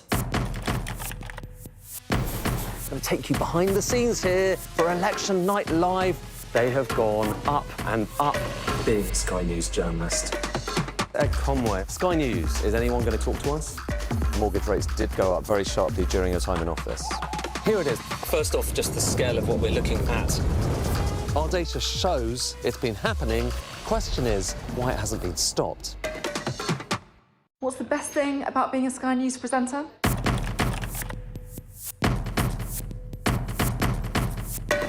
We've done the work and the reading, so you don't have to.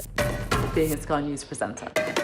Hello and welcome, Westminster, the heart of British politics. I'm so sorry about what happened to you. So what on earth is going on? It's not true. Can I tell you what I think is really unusual? Mornings with Richard and Frost. Let's crack on. Let's get started. Welcome back. A reminder of the top stories this morning. Iran's foreign minister claims the situation in the country is now under total control. After weeks of protests led to over 500 deaths, Donald Trump has threatened to use military action in response to a violent crackdown on protests.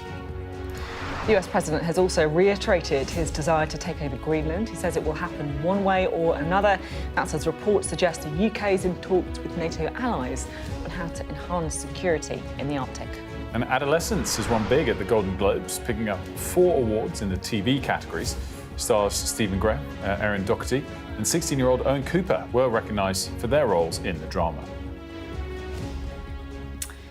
Now we're talking pubs next. Pubs expected to be spared a tax rise after a big backlash pressurised the government to reconsider its stance. Lots of Labour MPs being banned from the local pubs, for example, but hotels and restaurants could still face business rate changes. Let's talk now to the Michelin-starred chef and pub owner and TV personality, Tom Kerridge. A very good morning to you, Tom. Thanks so much for joining us. Thanks very much for having us on. Morning, guys. So I guess you're pleased to see this U-turn? Yeah, no, listen, absolutely. I think what happened in the previous budget is hospitality across board was looking for some form of support coming in from the government. It's an industry and business that's hugely under pressure right now. So we were looking for some form of help coming from Westminster. Unfortunately, the business rates turn actually made it a little worse. In fact, quite a lot worse. For my business rates, for example, at my pubs, just for example, went up 115% across board.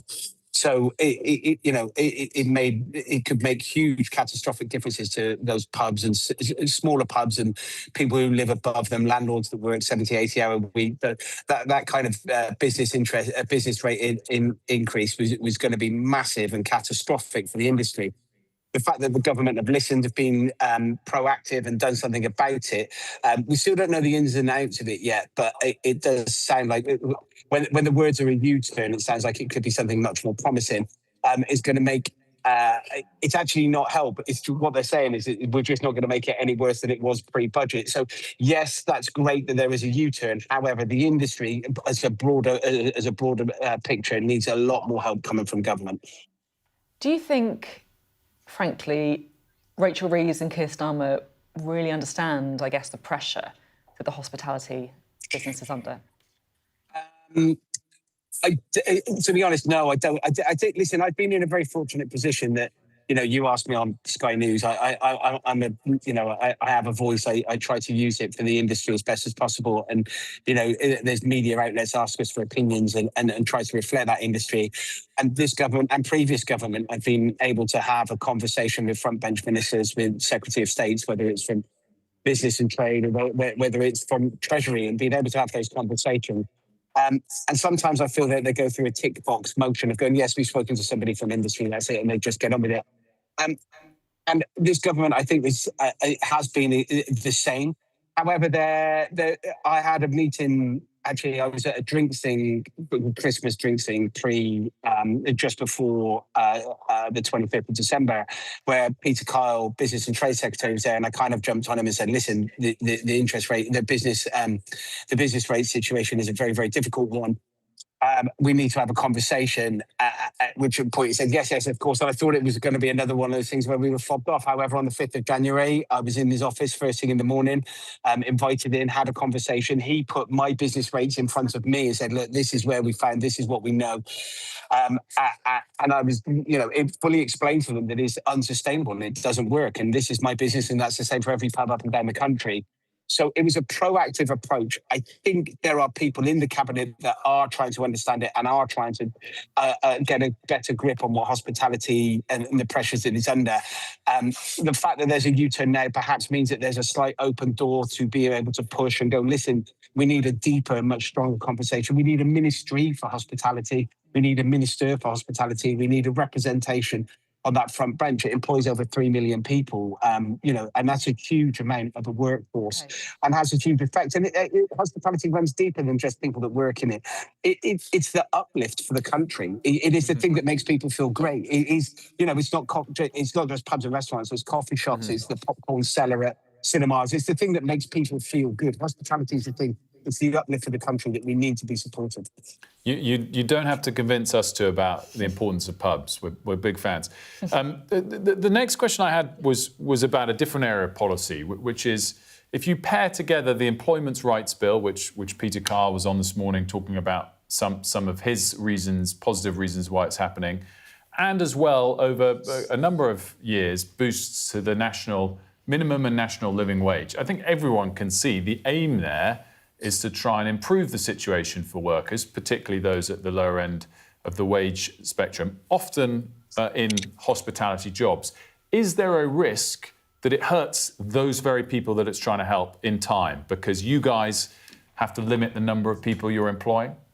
Yeah, and no, that is an absolute risk to it. I mean, listen, I am a supporter of workforce. I believe that industry, no matter what it is built on the people that help put it together. It's whether it's hospitality, whether it's the care system, whether it's construction, whether it's it is all about the workforce and trying to improve people's life is exactly what this government should be doing.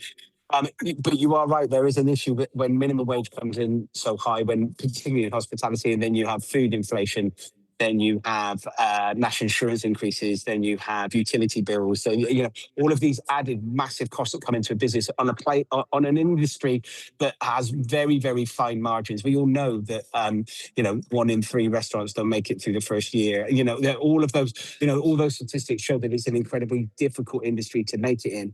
And when all those costs come in, trying to improve the lifestyles of the workforce is exactly what everybody wants to do. However, if you haven't got an understanding of a front-end tax relief that goes into those businesses, it gives them very little opportunity for that to grow. And you're right, employers will not, it kind of becomes a stagnant market because as people leave, you don't re-employ. I've just got one other question to squeeze in. We talked before about businesses going bust, about the pressure on the hospitality industry. One person going the other way, coming back into the market, is Jamie Oliver. Obviously, you were saying there about how things have changed a lot, the pressures, etc. You got any tips for him as he sort of re-enters the high street?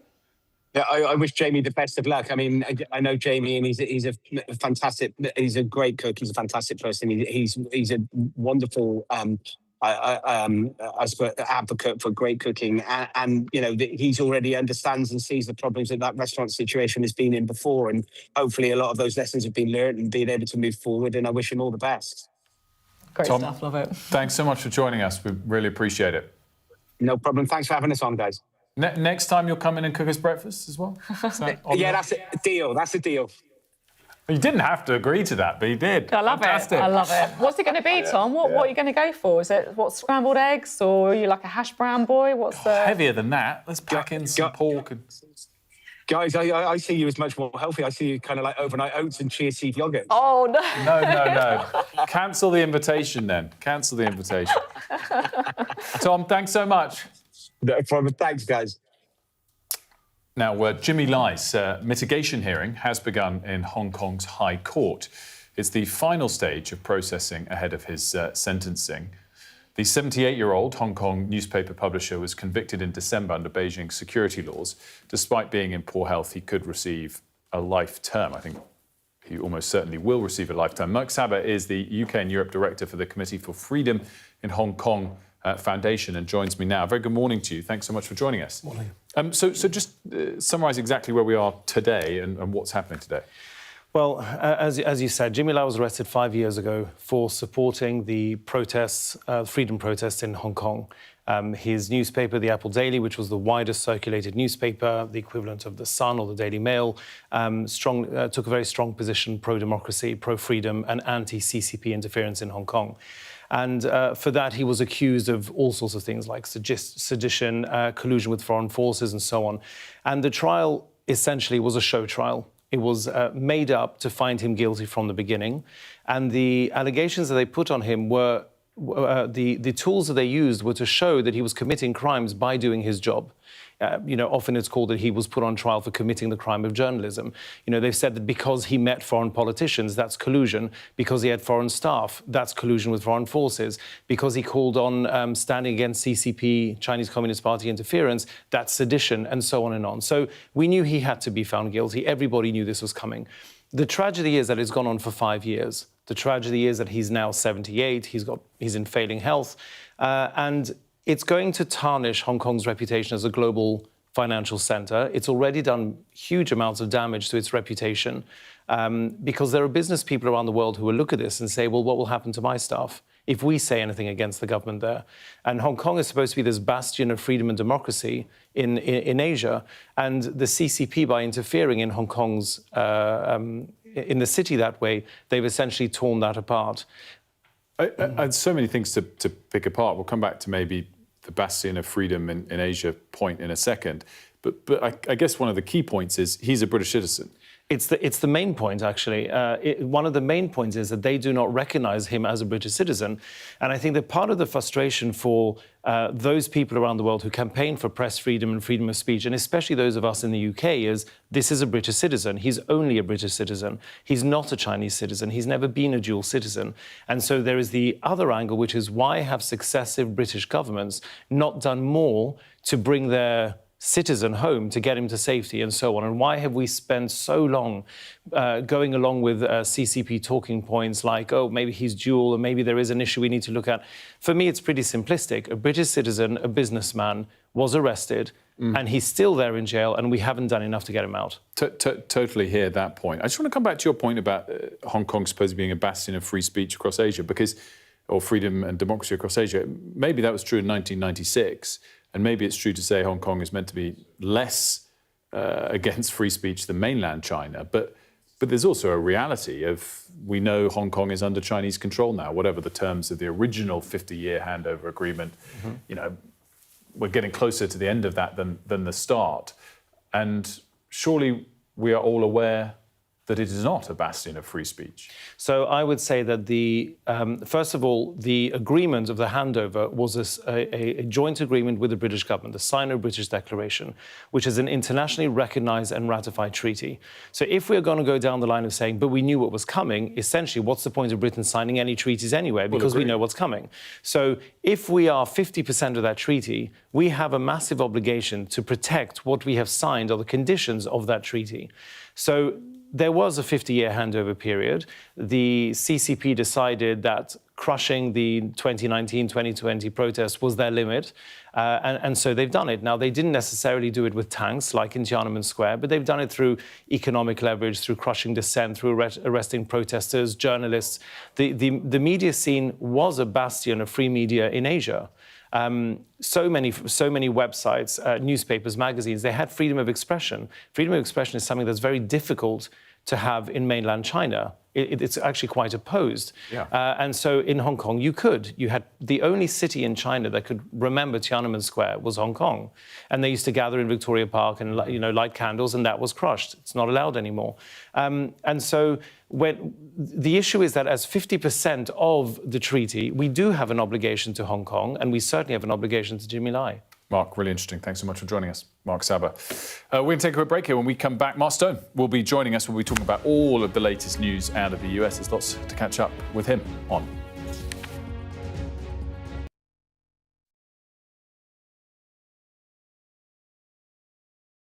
Okay, there's a lot of firing going on. Can you explain to me why? We're journalists, sir.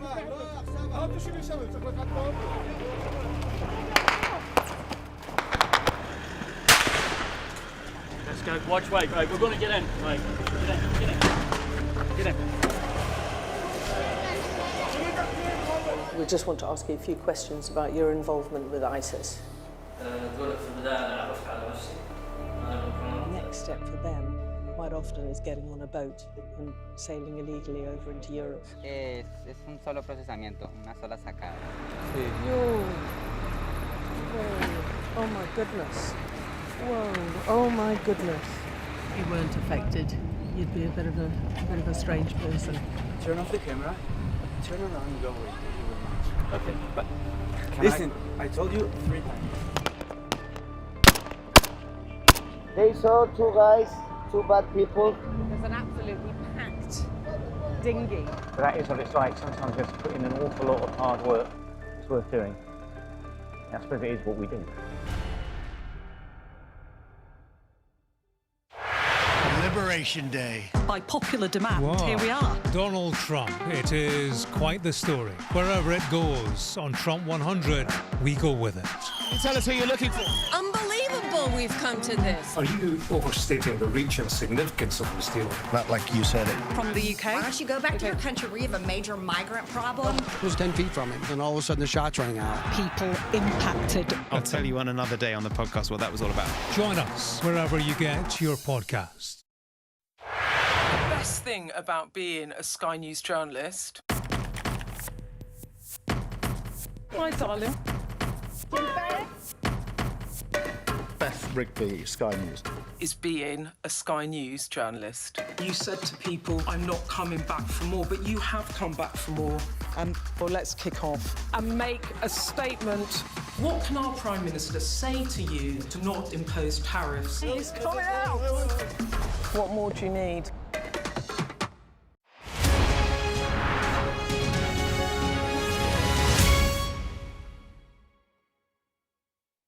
What's the best thing about being a Sky News journalist? Who's funnier? Being a Sky News journalist. A special edition of The World with me, Yalda Hakim. Pakistan has the right to respond. You're like, what?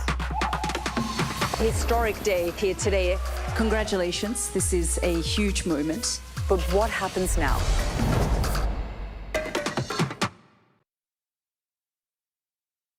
You're looking happy. Well, the forecast looks good.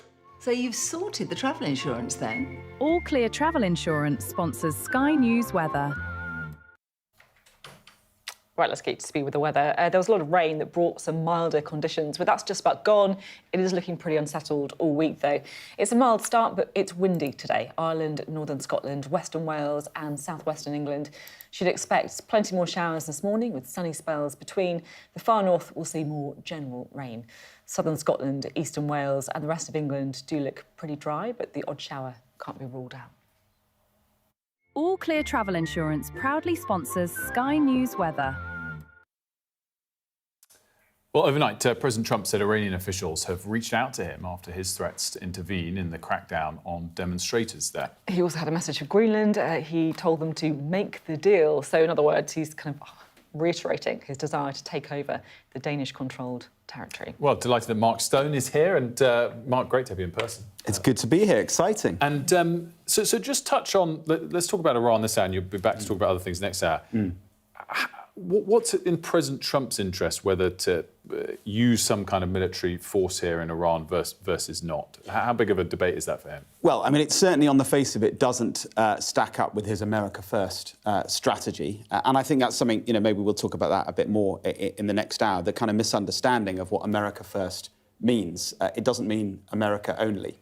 It means literally America before everyone else. And if that involves taking other people's natural resources, as he may want to do in places like Greenland or oil in Venezuela, that is all part of his strategy. But kind of a side issue. On Iran, I think at the moment, certainly what we're being told is that he is not necessarily looking at what they call a kinetic response, a military response this time. Remember, in June last year, he was looking at exactly that and carried it through, to many people's surprise. This time, I think the suggestion is, at least in the short term, that he's looking more at cyber responses. Or the other thing I think is very interesting, I was talking to a source yesterday who suggested to me that they are pushing the administration on this, is to somehow open up the cell networks in Iran. And there are ways of doing this. Starlink is one, putting Starlink into Iran. There are lots of them there at the moment. The other thing is something called direct-to-cell satellites, which literally turns people's mobile phones on. So even if the cell network is cut, if a switch is flicked somewhere, then that will allow everyone's mobile phones in Iran suddenly to work, which would mean that you'd get a lot of stuff out of the country. And I guess that would then give Trump the pretext to say, look what's going on here. I'm going to get involved for the sake of humanity to stop the killing. But I think this week will be critical. The other brief point to make is that it's not the case that the Americans have the military assets in place at the moment in the Middle East to make it comfortable for Trump to carry out a military response. They haven't got the carrier strike groups there because they were moved to Venezuela, and that was only a week ago. I'm fascinated. I'm fascinated by the different tools and the ability to switch on phones. Yeah, it's amazing. That is incredible. Yeah. Do you think these protests that we've seen are different to what's happened before in Iran? I think the context is different because we have Trump, and we saw what he did in Iran in the summer. We know what he's done around the world. So the context there is very different. And I think clearly the Iranian economy is weaker than it has ever been. And so for all those reasons, I think, it feels different this time. And certainly Iran watchers, you had someone on in the last hour, they say this feels very, very different. You're flying back, I know, stateside in a couple of hours, but can you stick around for a longer chat next hour? There's a couple of other topics on your agenda. One or two. One or two. It's absolutely Great. mad. Mark, back with us shortly, so stick around for that. We're going to talk to the opposition now because joining us is the Shadow Education Secretary, Laura Trott. It's great to have you morning. Lovely with to be here. us. Good to have you. Right, you're proposing a legal age of consent for social media at 16 years old. Yes. What is that? Is that a ban? Essentially, yes. I mean, technically it was raising the age of consent on social media to 16, but it will, in effect, mean that under 16s are banned from social media. OK, I should say at the outset, we don't expect this to be perfect in the way that actually the alcohol ban for under 18s is not perfect at the moment, but it's a clear statement of intent that social media is dangerous for young people. So your press release says platforms like TikTok, Snapchat would fall within the scope of the Conservatives' policy. So this is, how do you define this? Is this YouTube? Is this any platform with an algorithm? What is it? Yeah, so it's user-to-user social media. We've got an amendment down in the schools bill at the moment, so this is not a hypothetical discussion, which has been put forward by Lord Nash. And what it would do would take under 16s off social media. And the emphasis will be on social media to enforce that. So is that YouTube as well, just to be clear? That will be YouTube as well, yes, but not messaging services like WhatsApp. Yeah, that makes a lot of sense. So we put out a bit of a call to viewers and listeners to come in and give their opinion on this. Normally in these interviews, what I would do is I pull out the ones that disagree and put them to you and ask you to respond. Yeah. I haven't had any. That's the honest truth. It's purely been people in favour of this. That doesn't surprise me at all. Simon, first-year UK uni student here, I think it's an amazing idea, but it should be extended to 18. There's no benefit to young people doom scrolling. We've had, other people, Leighton, for example, that parents should be held accountable. It should be done. We've had Australian school teachers, Catherine, saying from a teacher in Australia's perspective, yes, some students can work around it to some degree, but it gives power to parents. I mean, it does feel like there is, I mean, I'm sure there'll be people who say, oh my goodness, I totally disagree with it, but there's been a lot of support in the inbox as well. Some people are saying we should go further and that people shouldn't be able to set up a social media account without proving who they are, like giving a national insurance number or a passport or something like that. Well, look, I think we should look at how Australia does and learn the lessons of implementation there. We should also learn the lessons of the Online Safety Act here because there are restrictions in place at the moment on content that children see online, which is actually being very beneficial, for example, in young people accessing pornography sites directly. But what you say, Sophie, is totally right. It's completely reflective of every conversation that I've had with parents and, crucially, also with young people. When I talk to them about smartphone bans in schools, for example, I was expecting them to be cross that I'm the person coming in and saying we should take school phones out of schools. But actually, The one reaction that I get most often is just relief. They want adults to step in and do something about this.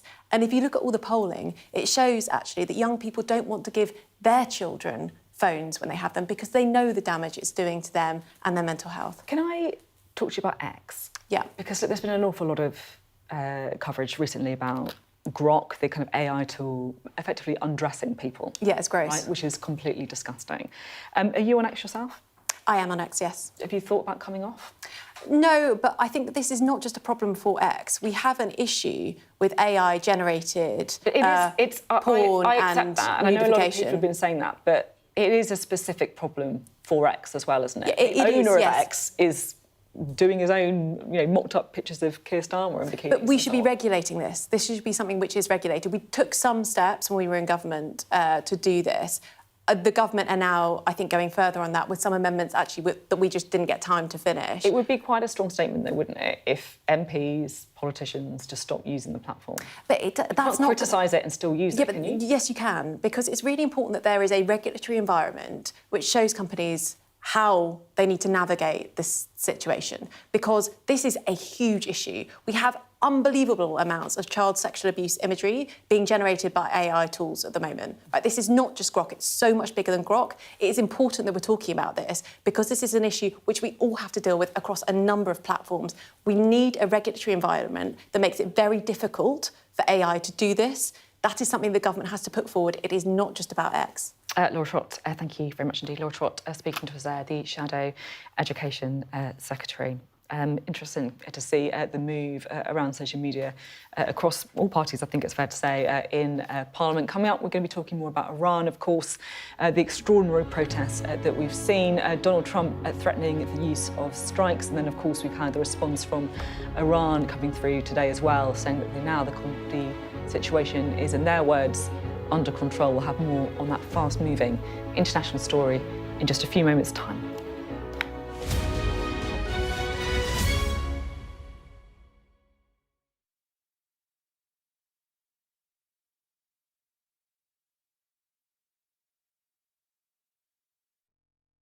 The best thing about being a Sky News journalist? They call him the king of the jungle. Being a Sky News journalist. Yusra Al-Baghir has this report. And this is what's left of it. As a woman of colour, how did the Harris campaign speak to you? People risk their lives to speak to us for this report. Mr. Zuma, Sky News. We're trying to see as much as we can.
Good morning, it's 9 o'clock. Welcome to Mornings with Ridge and Frost. With Sophie and Wilf, good morning from the both of us. Lots to get to today. Iran's foreign minister says the protests are now under control. Donald Trump says he's still considering intervention. And the American president has a message for Greenland as well, telling them to make the deal. I'd love to make a deal with them. It's easier. But one way or the other, we're going to have Greenland. Award season kicks off with the Golden Globes. Adolescence and one battle after another are the night's clear winners. We're going to chat to the property expert Phil Spencer, someone you're probably aware of, about why the dream of owning a caravan is becoming an expensive reality for lots of people. Plus, we see data showing a dramatic rise in the number of protests in China, despite strict laws on freedom, most of them linked to unhappiness around the economy.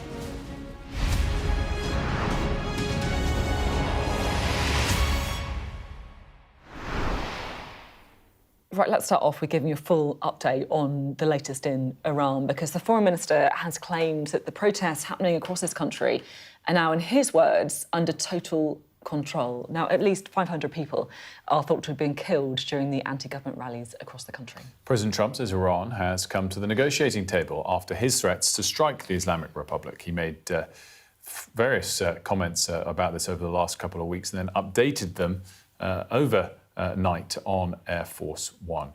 Our international correspondent, Diana Magnay, has all the details.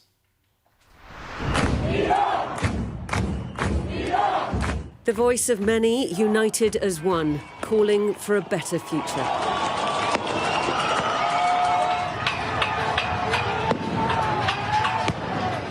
But can you make out the figures on the bridge in the distance here? The firing of gunshots, explosions in the air. These are disparate videos, making it out of Iran via Starlink despite the internet shutdown. But they give a glimpse of the crackdown. And of its aftermath. Numerous body bags in a forensic centre south of Tehran, some on mortuary trolleys, more lined up on the floor. A mother screams, begging for her child to get up one more time, but they won't. And outside that morgue, the screams of distress and despair as relatives search for their loved ones.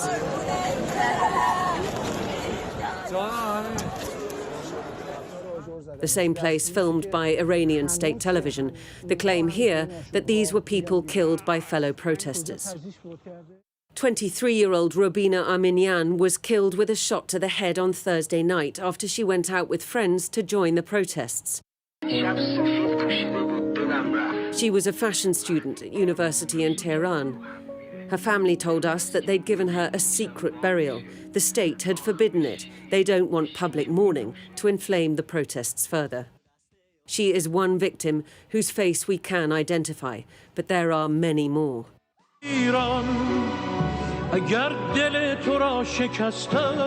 And on the side of the security forces too, their funerals shown on state TV. Dozens killed, exact numbers unclear, as these protests turn increasingly violent. The US and Israel are weighing their options. Donald Trump has promised to hit the regime hard if protesters are killed, though whether he'll opt for a military strike on the security apparatus over non-lethal options like opening up internet access through US companies remains to be seen. There seem to be some people killed that aren't supposed to be killed. These are violent. If you call them leaders, I don't know if they're leaders or just they rule through violence. But we're looking at it very seriously. The military is looking at it. And we're looking at some very strong options. Iran wants to negotiate, yes. We may meet with them. I mean, a meeting is being set up. The ideologues in charge like to paint these protesters as stooges of the West or violent agitators. We ask our dear young people who have reached their own conclusions, rightly or wrongly, not to be deceived by these agitators and terrorists. This country belongs to us. But behind the scenes, there will be many, inside the ruling establishment and across the country, who will be watching as best they can to see which way this all goes and where to plant their flag. Diana Magnay, Sky News. Well, President Trump is not just using the threat of military action towards America's enemies. Yeah, overnight he said he would take Greenland, a territory of the ally Denmark, one way or another. The UK and Germany are discussing plans for a joint NATO mission to protect Arctic security in Greenland. Does that change your calculus at all? No, look, we're talking about acquiring, not leasing, not having it short term. We're talking about acquiring. Does that require and if we don't do it, Russia or China will, and that's not going to happen when I'm president. Well, we've got Mark Stone here, who's usually kind of jetting around the US for us, but he's here in the studio. And Mark, I'm hoping you can transport me inside the mind of Donald Trump. Oh, well, right? That's what I try to do. Just a small all task. the time. Very hard. What's going on in Greenland? Is he serious? Yes, he is. Absolutely serious. Not necessarily about invading with airplanes and tanks, but he is setting the ground. And I think what's interesting, that's the first time I've heard that clip. That was overnight on Air Force One. He's beginning now to put a bit of meat on the bones and try to explain to people why he wants Greenland. If we don't get it, Russia and China are going to get it. Now, you can argue whether that's true or not. And, you know, Don Waghorn's been up in Greenland for the past week. And it's quite clear from what they're telling him that there are no Russian and Chinese ships dotting around in large numbers off Greenland. But you can, in Donald Trump's mind and in his, you know, his ideology of spheres of influence, the Don Road Doctrine, as it's become known, he wants to control the Western Hemisphere, whether that means the oil in Venezuela or whether it means the critical minerals and the strategic importance of Greenland. It's all part of the same thing. And actually, it's all about America first as well. You might look at it and think, well, you know, if you're sitting in the Midwest, you're wondering what on earth is Greenland got to do with me? He's now trying to explain to Americans why it's important. And, you know, Wilf, you and I were talking a moment ago about the midterms this year. He needs to explain to Americans why he's banging on about Venezuela and why he's banging on about Greenland. And what he will tell them over the course of this year is your life and your livelihood relies on my ability to control this hemisphere because we need the minerals in Greenland, we need the oil in Venezuela. This is our hemisphere. That's what he's going to tell them, and he'll hope that they buy it. Yeah, well, there's also something really interesting, maybe not with Greenland, but links Venezuela and Iran. If we move on to Iran, as you said, it's oil. Yeah. I think it's also true to say the accusation of China getting its teeth in did apply to Venezuela in a way that it perhaps doesn't to Greenland. But bring it to Iran for us, which clearly is not Western Hemisphere. No. Which changes the sort of, I guess, likelihood of outright action if that was the sole driving force. But this would be a great coup for the US, would it not, if there was somehow a transition away from the current regime? Yeah, and part of what Trump is doing here, remember, this is, you know, I think we can say with a degree of certainty he's not going to run for a third term, right? So this is it for Trump. So part of what's going on here is legacy. So back to Greenland and Venezuela, if he can literally broaden or make America bigger again, make America bigger, change the map. That is part of his legacy. He's the president that expanded the United States.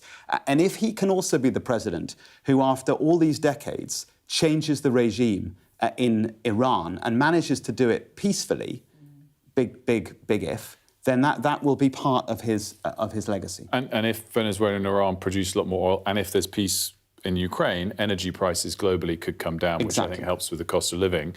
Brings us to the next question on the economy and the Federal Reserve, which is, you know, the central bank equivalent of the Bank of England. Just talk to us about what's happened overnight, because this can be seen as a little bit niche, but it is hugely, hugely significant. Yeah, so it's really important. The chairman of the Federal Reserve, Jerome Powell, Jay Powell, has been in Donald Trump's sights for a long time. He wants him to lower interest rates. He was not been willing to do that. The Federal Reserve is independent of politics. That is like a cornerstone of what it's about. The president is not supposed to get involved, but he wants Jay Powell to change things, and he's refused to do so. And into that comes this extraordinary lawsuit, effectively, where the Justice Department is investigating Jay Powell now for wrongdoing. And he came out overnight. Have we got the clip? I think we have. Have a listen to what Jay Powell said, looking down the camera barrel, speaking to the American people overnight. I have deep respect for the rule of law and for accountability in our democracy. No one, certainly not the chair of the Federal Reserve, is above the law.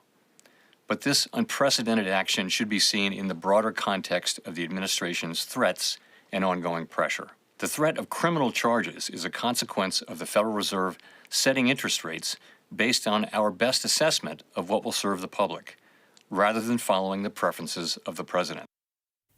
Now, if viewers don't recognise that man, it's because he doesn't do this very often, right? You know, people don't necessarily know who he is because it's extremely unusual for a man in that position to go public like this. And look at what he said. He said, this new threat is not about my testimony last June or about the renovation of the Federal Reserve buildings. Those are the pretexts. The threat of criminal charges is a consequence of the Federal Reserve setting interest rates based on our best assessment of what will serve the public. And he is saying that Trump is trying to change all that. So, you know, you were talking earlier about how this is impacting the markets already. This is a big move. Well, gold prices are up again, a record all-time high, because, again, people are kind of questioning how much weight they should put in the US dollar. What I'll just say quickly about, if this had happened on day one of his presidency, markets would have gone haywire. Oddly, to his tact, you know, we always ask that question, is there method behind the madness? Same goes with tariffs. There was this gung-ho approach, and then it's calmed down with lesser tariffs, which those lesser tariffs on day one would have sent things into tailspin. No one expected this step overnight, huge step.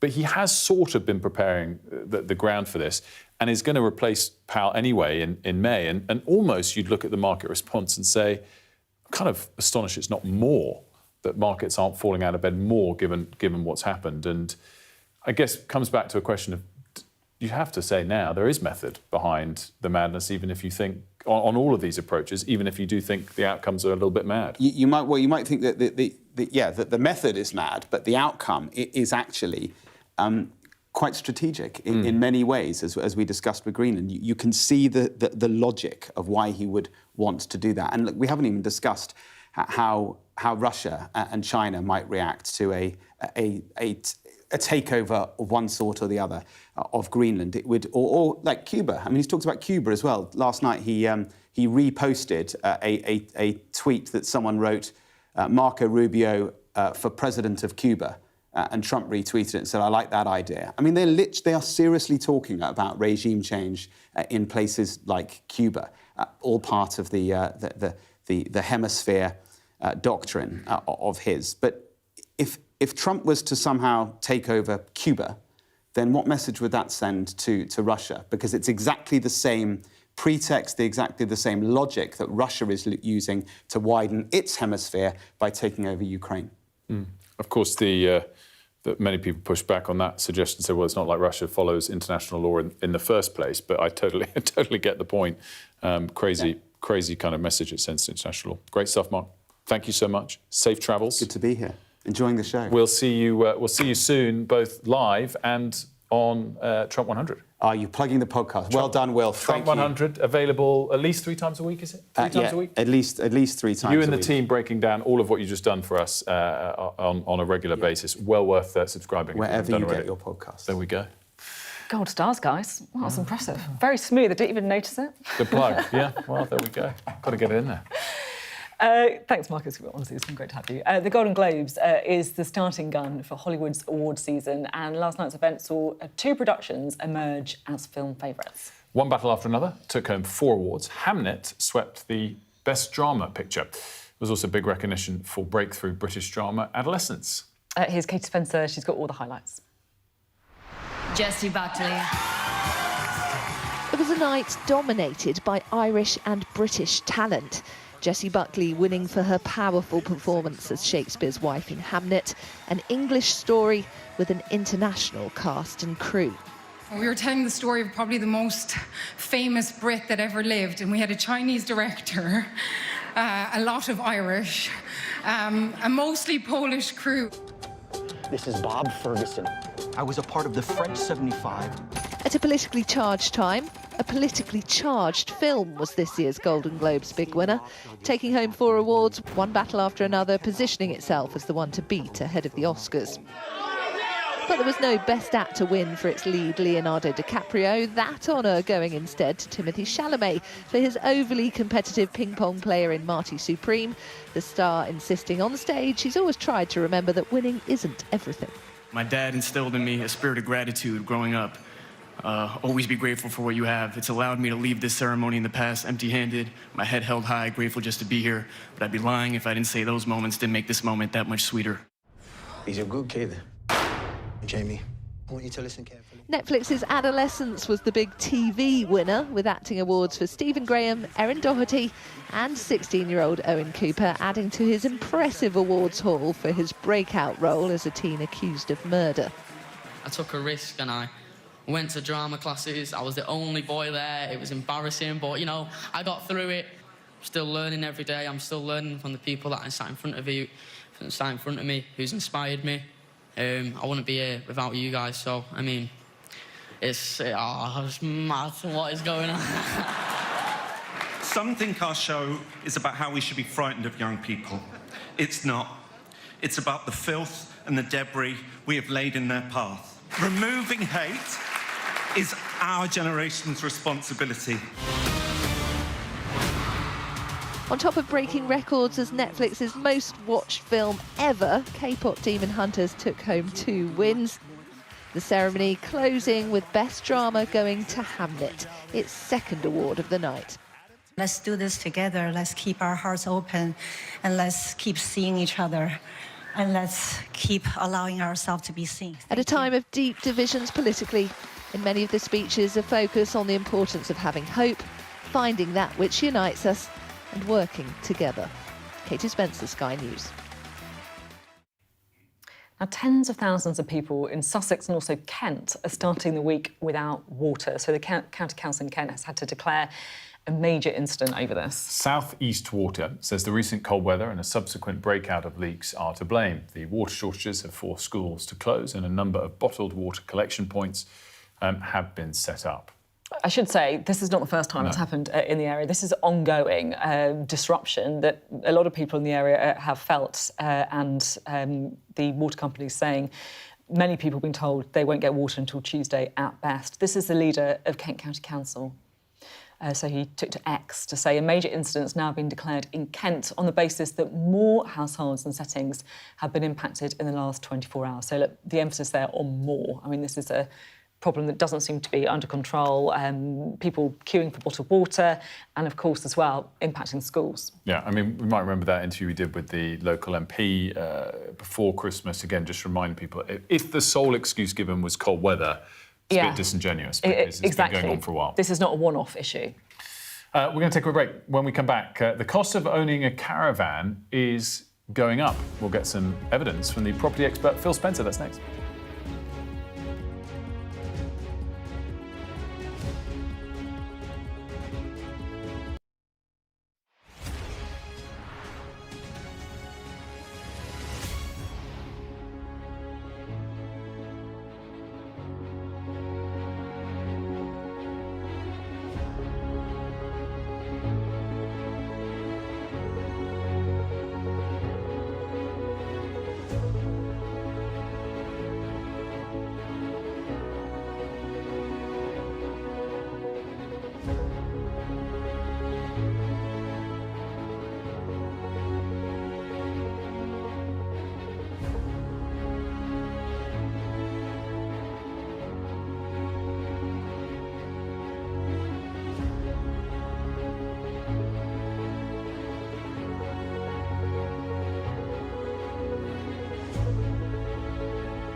The best thing about being a Sky News journalist? I'm going to take you behind the scenes here for Election Night Live. They have gone up and up. Being a Sky News journalist. Ed Conway, Sky News, is anyone going to talk to us? Mortgage rates did go up very sharply during your time in office. Here it is. First off, just the scale of what we're looking at. Our data shows it's been happening. Question is, why it hasn't been stopped. What's the best thing about being a Sky News presenter?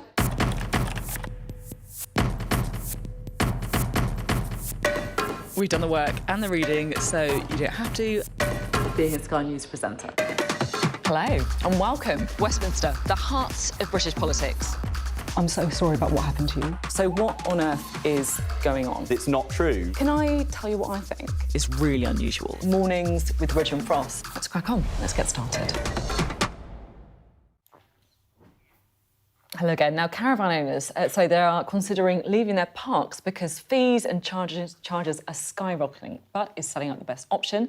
Well, apparently nearly 9 in 10 people who own a caravan say they would lose money if they sold today.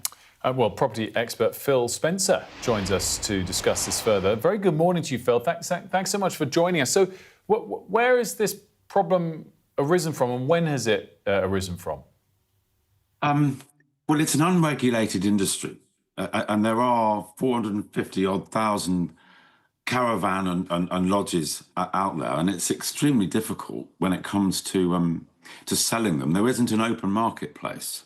And as you say, because it's an unregulated world out there, some of the operators are taking advantage of that. And there's a lot of unexpected costs that people are starting to face. Well, not starting to face, that there have been some really bad examples and a lot of examples of people having their site fee increased unexpectedly. And then when it comes to time to sell, as you mentioned, there are people that want to sell, that need to sell, but there isn't an open marketplace.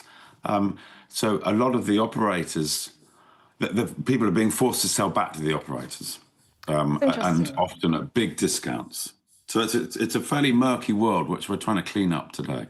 It's really interesting because I feel like caravans are such a big part of the kind of British identity. You know, I'm thinking about kind of Dame Margaret Beckett, who kind of famously had a caravan, or a lot of people, it's seen as an affordable way to be able to go on holiday or be able to kind of host your family, go to the coast perhaps. Are you saying that people are being taken advantage of? Yeah, exactly that. They are very affordable. And you can enjoy them, you can rent them out, you can entertain your family, as you say. But too many times people are unaware of what they perhaps let themselves in for. Is launch a new platform, lodgesandcaravans.for-sale, and that will provide an open marketplace. So it will give transparency to people, it will give openness to the market, and people. It's if you like, it's the kind of Zoopla or the right move of lodges and caravans, because there isn't an open market at the moment, which is why operators in some places are taking advantage. So I'm interested on that. Why haven't we had a Zoopla for caravans previously? Is it from some nefarious thing preventing it from happening, or it's just the free market hasn't got us there yet? And the free your market point about I was just going to say as well, the price falling. Is it different from, like everyone says you should never buy a new car because it falls 30% in value the day you drive it off the forecourt? Is that just a similar theme here? Well, a lodge or a caravan is not, it should not be sold as an investment because it does deteriorate as it gets older. Why there hasn't been a market? Well, that's what we're trying to put right today. You don't pay stamp duty. You don't pay council tax, so and you can't live in them 12 months of the year. So it's not a residential investment. So it's not been able to have access to a market like a Zoopla or a Rightmove. Phil, you're such a familiar face to us and to all of our viewers, right? You kind of become so synonymous with the property market that I wondered if I might be able to squeeze in a bit more of a wider question about property in the country today, because look, you hear lots of stories, don't you, about fears of house prices going down, particularly in perhaps pockets of London, values going down. What is going on? I mean, some people might say it's a good thing, but what is going on when it comes to the property market? It's too early in the year to be confident. But the back end of last year was extremely quiet, extremely quiet. The last sort of 3 months, people were worried about the budget, and then all of a sudden the budget was very late, and then it was Christmas. So the last 3 months of the year were very, very quiet. Boxing Day actually saw record activity on the portals of any year. So I think, whilst it's too early to say with any confidence what's happening, there will be a build-up of a sort of latent demand of people wishing to sell or wishing to buy, simply because they didn't do it at the back end of last year. And life goes on. People tend to buy or sell when they get married, or when they have babies, or when they change jobs or change schools or get divorced or die, and life goes on. So whilst there is uncertainty in the world, life still goes on. So I think in another 6 weeks or so, the market will kind of show its colours. And personally, I'm expecting quite a bit of activity. And what are your top tips then, if you're trying to sell your house? Price it right. This is not the time to get that bit wrong. Choose the right agent and price it right. Don't be ambitious. If there's going to be a lot on the market, buyers are going to have some choice. So it'll be an interesting time over, this first quarter, see how it all shapes up. Phil, great to have you with us. Thanks so much for joining us. Pleasure. We're going to take a quick break here. When we come back, we'll be reflecting on our interview with the Mayor of London, Sadiq Khan. We'll be right back.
Welcome back, Hugo.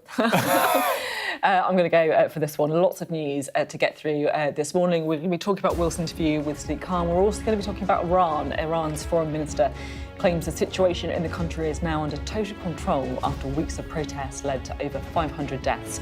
Donald Trump's threatened to use military action in response to a violent crackdown on protests. The US President also reiterated his desire to take over Greenland, saying it will happen one way or another. That's as reports suggest the UK is in talks with NATO allies on how to enhance security in the Arctic. And Adolescence has won big at the Golden Globes, picking up 4 awards in the TV category. Stars Stephen Graham, Erin Doherty, and also 16-year-old Owen Cooper were all recognised for their roles in the Netflix drama. Now, last night we heard from the Mayor of London, Sir Sadiq Khan, was here to tell us about the capital's murder rate, which has fallen this year. This morning, though, under Will's questioning, he also backed the Met Police's decision to arrest anyone chanting the phrase, globalise the Intifada. My message to Londoners and those across the country is park for a second what the criminal law is. It is breaking the criminal law. Actually, do you really want your neighbours who may be Jewish, your friends who may be Jewish, your colleagues who may be Jewish, being scared? And that's what's happened over the last 3 years. There's a heightened fear amongst Jewish people. Now, yes, you may be breaking the law and you'll be arrested, but actually, let's not even go there. If you are cognizant that what you're saying is causing concern to your neighbours, don't say it. There are other ways to make your views heard loudly and clearly about what's happening in Gaza and the West Bank. I don't know what you thought during the interview, but he was pretty firm there, strong. Totally agreed with the decision by the Met Police, which, by the way, happened in December. There was one particular incident where 5 were arrested in total, but 2 in particular for racially aggravated public order offences after they allegedly shouted slogans involving calls for Intifada. That was at a pro-Palestine march in London. And that was a change from previously. And in my follow-up, I asked him, if that's the right thing to do, why didn't it happen sooner? Because it feels like it happened after Bondi, after what happened in Australia. But I guess that's not the main point. The main point is he's backing the Met for doing that. Very loud and clear, I thought. Lots on the chat with him, including the fact that those murder rates have come down and the message to those, particularly those abroad, who try and frame London as the sort of murder capital of Europe or whatever they might at the moment. But we also talked a little bit as well about any tips he has to his New York counterpart, Zohran Mamdani, particularly in light of being the recipient of criticism from the US president. He doesn't need advice from me. He's going to be a great mayor, I'm sure. I've got on really well with all the mayors of New York. It's our nearest competitor and a friend and colleague as a city. What I would say to anybody is, look, whether you're 9 years old, whether you're 14 years old, or whether you're older, don't let bullies win. Which I thought was a good little bit of advice, I suppose. We tried, didn't we, to pin him down on whether or not he was going to run again. Including as he left. Yeah, I had another go, but no, I was not having any of it. Gave us the same answer. Yeah, which is to say, ask me again in a year. He made the fair point that he's closer to the last election than the next one. I guess it's because we're all talking about it because we're starting to see who other people's mayoral candidates are. Like Reform, for example, they've got that very high-profile candidate, Layla Cunningham, coming out, really kind of, I guess, giving the Reform pitch for London with a very different view to Sadiq Khan. I mean, he didn't say he was going to run, did he? He didn't say he wasn't. Yeah, so we didn't get anywhere, basically. We tried. We're basically revealing there that we didn't get a yes or a no. Right. Now, we're going to talk social media because the social media platform X has continued to come under scrutiny for its AI chatbot Grok, generating sexually explicit images of people without their consent. Elon Musk's platform has since changed Grok to be available for paid subscribers only where names and banking details of account holders are taken, but the government says that doesn't go far enough. Let's bring in now the executive director of WordPress, Mary Hubbard, who's previously worked at TikTok and significant positions in the media industry. Lots to get to with you, but we just wanted to kick off on this particular topic. What's your take on whether or not this is a breach significant enough to take much further action from the UK government towards X and Grok? Well, I think in general, privacy is important, and what people are doing with the data needs to be transparent and open. So in general, I think that the government needs to step in, and these are real concerns that people are having.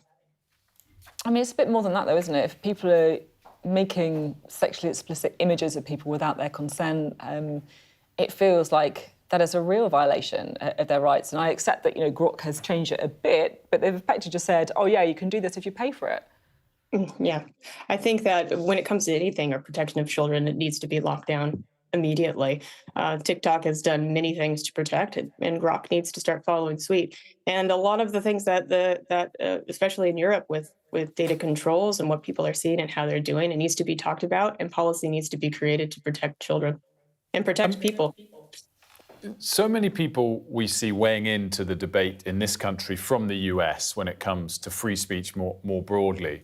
I guess I'm interested in your take as to whether the majority, including people who are interested in, have a self-interest in the tech industry in the US succeeding, where they stand on this particular topic. If it is a clear breach of someone's privacy, particularly something relating to children, is it something that even the loudest sort of pro-tech free speech warrior wouldn't mind if the UK government took hard action on? I don't know if necessarily that the American citizens would mind. I think that in general, people want their data protected and people want protection for individuals. So I think that anytime somebody steps in, and this is why open source matters, these platforms are controlled and closed. What we need to be thinking about is how transparent we are and hold these larger tech closed ecosystems accountable and help AI, especially with AI, make sure that they're transparent and there's clear and clean governance across all of these platforms as it grows. It feels like tech is changing so quickly, sometimes for the better, sometimes for the worse, all these new trends coming through. What do you think are going to be the key tech trends for 2026? I mean, that's what everyone's trying to figure out as all of these AI companies start leapfrogging over each other. I think in 2026, AI is going to shift from hype into infrastructure. So it's going to stop being something that we marvel at. It's going to start being something that we depend on. And progress in AI is coming less from sudden breakthroughs and more from steady investment in systems, compute, and even integration. So it doesn't mean that AI is going to arrive all at once. It's going to show up gradually. And I think for the topic that you were just speaking about, this is where it matters, is because it's going to be embedded into tools and workflows that everyday people use. And so it's going to be important that this on the web is transparent, open, and governed. One of the big questions, I think, for G7 economies, but certainly in the UK, pretty much since the financial crisis the last 15 or so years, has been why productivity growth has been so non-existent. Do you think this is the year where AI changes that, or is it still quite some way off? I think that as AI becomes more capable, people are going to care less and less about what AI is doing because it's going to be so integrated into it. We still need humans. We'll always need humans, and platforms that center around creators are going to matter most in an AI-driven web. So it's not necessarily like WordPress's role to own AI, but to build open foundations so that people can choose how they use it with multiple models, pluggable systems, clear boundaries. And I think that as long as creators stay in control of their content and data, we'll see a lot more transparency in general. And just finally, there's a very live debate here in the UK about whether we should follow Australia and ban social media for under 16s. You're obviously someone with a really quite impressive CV, working in all kinds of different companies, including social media companies. I just wondered what your own personal view is. Is it a good idea to try and ban social media for under 16s, or do you think that actually this is completely the wrong conversation to be having? I think that the concern behind banning social media is valid for children. Mental health, attention, safety, and social pressures against real issues. These are serious conversations that you should be having. And I think parents and schools, even governments, are right to take it seriously. But not all social platforms are the same, and not all use cases are harmful. There's a lot of great things that come from these, and kids need to learn to route around it, and adults need to learn to essentially help everything and help them navigate this and within those workarounds.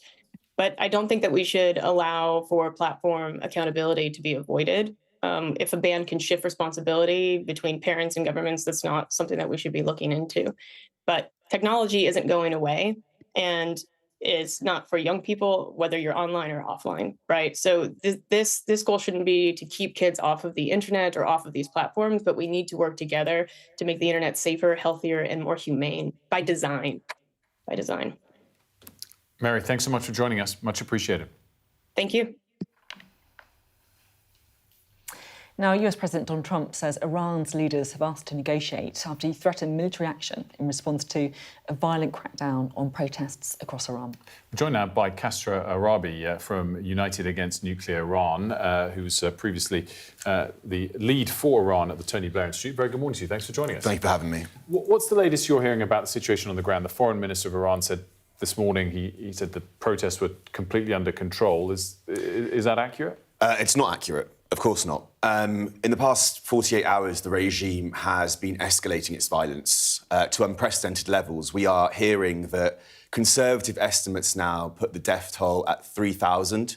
That's 3,000 unarmed civilians who have been massacred on the streets by the regime's security apparatus. Now, we've also seen in the past few days a total internet shutdown with the goal of censoring the bloodshed and also cutting off the Iranian people from the outside world. As you said, President Donald Trump has reissued his warning, saying that if bloodshed continues, the regime will face US intervention. If that doesn't happen, you will see this bloodshed continue at an escalating level. Do you expect, therefore, there to be some kind of foreign intervention? And what might that look like? Look, for this cycle of protests and suppression will continue unless you change the balance of power between the unarmed Iranian civilians and the fully armed and radicalised suppressive apparatus of the regime. Now, to change that balance of power, you have to target the capabilities and the willingness of those suppressive forces who are going on the streets to kill Iranians. So a campaign that had targeted surgical strikes against the suppressive infrastructure of the Islamic Revolutionary Guard Corps, the IRGC. So that could involve headquarters, sub-headquarters, suppressive units, commanders. That would have effect. Whether that happens or not, I hope it does, because if it doesn't happen, then you're going to see bloodshed continue, as I said, at unprecedented levels. I guess there's obviously lots of immediate steps that need to be taken that you're alluding to. Fast forward, though, for us, if the regime was to fall or the something, if that ilk happens, how do you make sure the transition is one that the Iranian people, I think, which is the key question here, would embrace and welcome long term? The Iranian people will decide that. The Iranian people, what we can say that is explicitly clear, this protest movement, first of all, it's not a flash-in-the-pan moment. This isn't something new. This is a new trend of unrest that began in 2017 that is explicitly anti-regime. It seeks the downfall of the Islamic regime. This protest movement is fundamentally secular.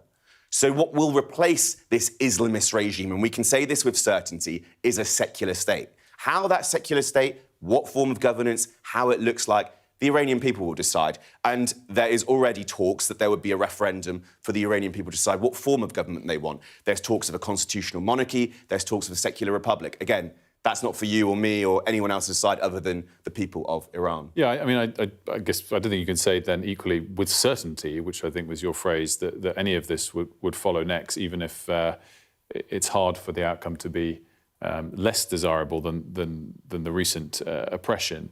Just finally, in terms of what the UK could or should be doing, I mean, is this really just a question for the US? No, absolutely not. I mean, the UK silence, Keir Starmer's government silence has been appalling. There are numerous levers that the UK government has, collectively with the E3, with Britain, France and Germany, that they could be taking. They should be issuing a warning to support Donald Trump's warning on military intervention. They should be issuing a warning to the Iranian regime saying that they will be fully diplomatically isolated if the bloodshed continues. They should be prescribing the IRGC as a terrorist organisation. None of this has been happening. And really, this is a matter. What happens in Iran doesn't just stay in Iran. It affects us in the UK. This is a regime that's slogan is death to England. This is a regime that has been plotting terror on our streets, plotting Islamist terror on our streets. It is a regime that has an infrastructure in the UK that is nurturing Islamist radicalisation, that is nurturing anti-Semitism. So the fall of this regime is clearly in the UK's interest, because what replaces it will be a friendly government. We can say that. It will be a secular state. It will not be an Islamist totalitarian dictatorship that is driven by an ideology that hates us here in the UK. That would collapse. Unfortunately, silence from the Keir Starmer's government, though. I guess, again, we can't be sure of what follows, as highlighted by other attempted interventions in the Middle East in recent decades. But Kasia, thanks so much for joining us. Much appreciated. Thank you very much. We'll have more, of course, on that fast-developing story in Iran, as Wilfred was saying in the previous interview we've seen. Interesting to see the UK government's line and whether that shifts at all in the coming hours and days. Time for a look at the weather now. I hope we haven't forgotten anything. Travel insurance, I tick that box. Yeah, but remember what you forgot last year. All Clear Travel Insurance sponsors Sky News Weather. The rain band that brought the milder conditions has just about gone, but it's looking unsettled all week. It's a mild start, but it's windy. Ireland, northern Scotland, western Wales and southwestern England can expect plenty more showers this morning, with sunny spells between, while the far north will see more general rain. Southern Scotland, eastern Wales and the rest of England, meanwhile, look mainly dry, although the odd shower can't be ruled out. All Clear Travel Insurance proudly sponsors Sky News Weather. Coming up, we're going to have a look at the dramatic rise in the number of protests in China. Helen Ann Smith has been investigating.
The best thing about being a Sky News journalist?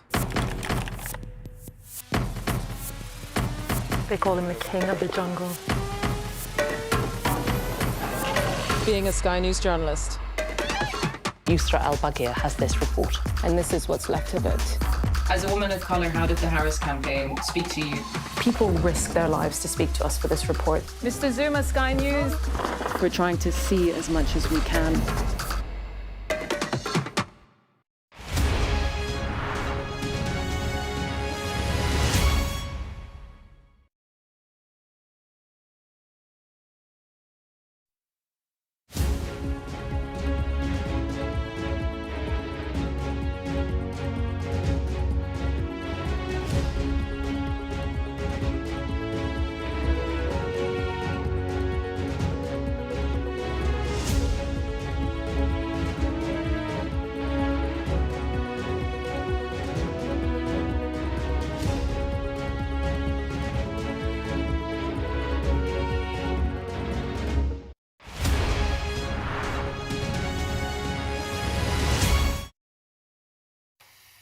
Data shows a dramatic rise in the number of protests in China, the majority linked to economic grievances. The figure comes from the China Dissent Monitor at Freedom House, a non-profit organisation which has been sanctioned by China. Well, it's surprising considering the country's strict limitations on political freedoms. Our Asia correspondent Helen Smith went to Shenzhen to see one of the protests. Early morning in Shenzhen, and there was a sense the system was bracing. At first, we watched them from afar. Factory workers, hundreds perhaps, out together on strike. In China, it is rare to capture scenes like these. Protest is normally swiftly shut down. Rare, brave defiance in a system designed to silence. Videos from inside show the start and the scale. Much of the production here has shifted abroad, leaving workers with fewer hours and take-home that doesn't cover their costs. Round the corner, they told us what the impact has been. There's a sense it's barely survivable. It's impossible, she says. How can you survive in Shenzhen on a wage of £100 or £200 a month? The factory's exploitation is unbearable. It's very difficult. Last month, my wages were only £200.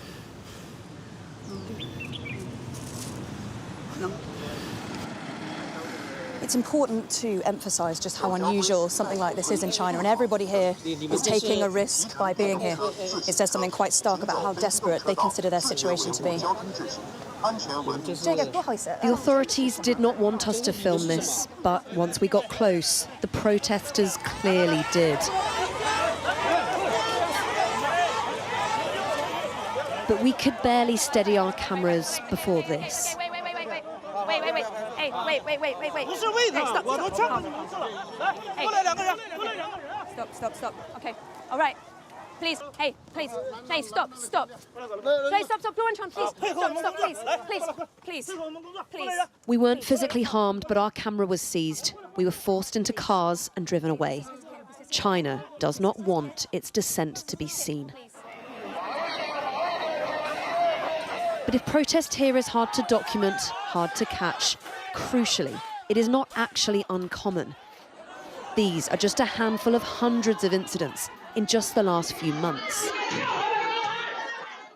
In fact, data collected by research group China Dissent Monitor shows that protests touched every corner of this country. There were at least 4,861 in just the first 11 months of last year.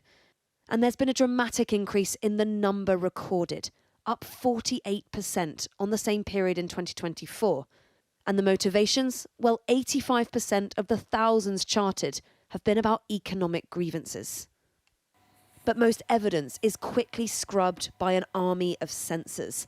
It's accounts like this that preserve it, downloading and republishing on platforms the censors can't reach.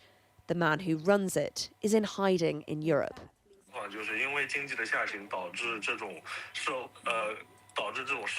The economic downturn has led to social instability, which has led to the government's desire to impose more control over society, which then has led to more discontent in the population. Expressing dissatisfaction openly is a thing hidden under a kind of red terror. Most people don't dare to talk about their situation or their thoughts. It means that overtly political protest is more risky and more rare. This outpouring of anger at COVID restrictions, the most famous recent example. But in a system where stability is paramount, any gathering has the potential to spiral. All are seen as a threat. The Chinese people are very, very knowledgeable about their own country and like how it works when it comes to politics. And they know that this Communist Party has complete control. People are careful in what they say publicly to not link this to the central government in many cases. But that doesn't mean that that's the same as trusting the central government. This from the summer is a perfect example. What started as a small protest about bullying in schools spiraled into anger at authorities. There are millions in China who don't recognize this. They're prosperous with no reason to protest. But this system does not want you to see the exceptions. even though they're increasingly there. Helen Ann Smith, Sky News in Shenzhen. And just to wrap up the programme today, we wanted to get some of your responses in. We've been talking about the Conservatives' call for banning social media for under 16s, to get your views in. Yeah, and I have to say, it is overwhelmingly in favour of a ban. Like, genuinely, it's quite something. And just to go through a few, this is Leighton. Social media should have been banned for anyone under 16 at the very start. Kids shouldn't have access. Parents should be held accountable. It's not just solely down to the platforms. This is Paul. He says lots of people are taking social media too seriously. It's a form of entertainment, not a knife necessity. But he says we should just get rid of it all and pretend it never existed. So there you go. Weirdly, I think most people would agree with that. And yet we all still use it far too much. Exactly. And then just finally, this is David, who emailed in as well. His point is saying, look, the sensible view is see what happens in Australia, always with an end date. We can't afford to wake up in 5 years' time with nothing happening. So making the point that, look, we've got this test case, let's see what happens and use it to inform our own public policy making. But we're going to follow up on that, both from our viewers and our reporters from Australia, because we've got a few viewers out there. Yeah. In Australia, it seems that. Lots more sort of come on Sky News today with Gareth coming up. Ongoing coverage of the unfolding situation in Iran, as well as other foreign policy developments from Greenland to Venezuela. That does it. Thanks for watching. We'll see you tomorrow. See you tomorrow.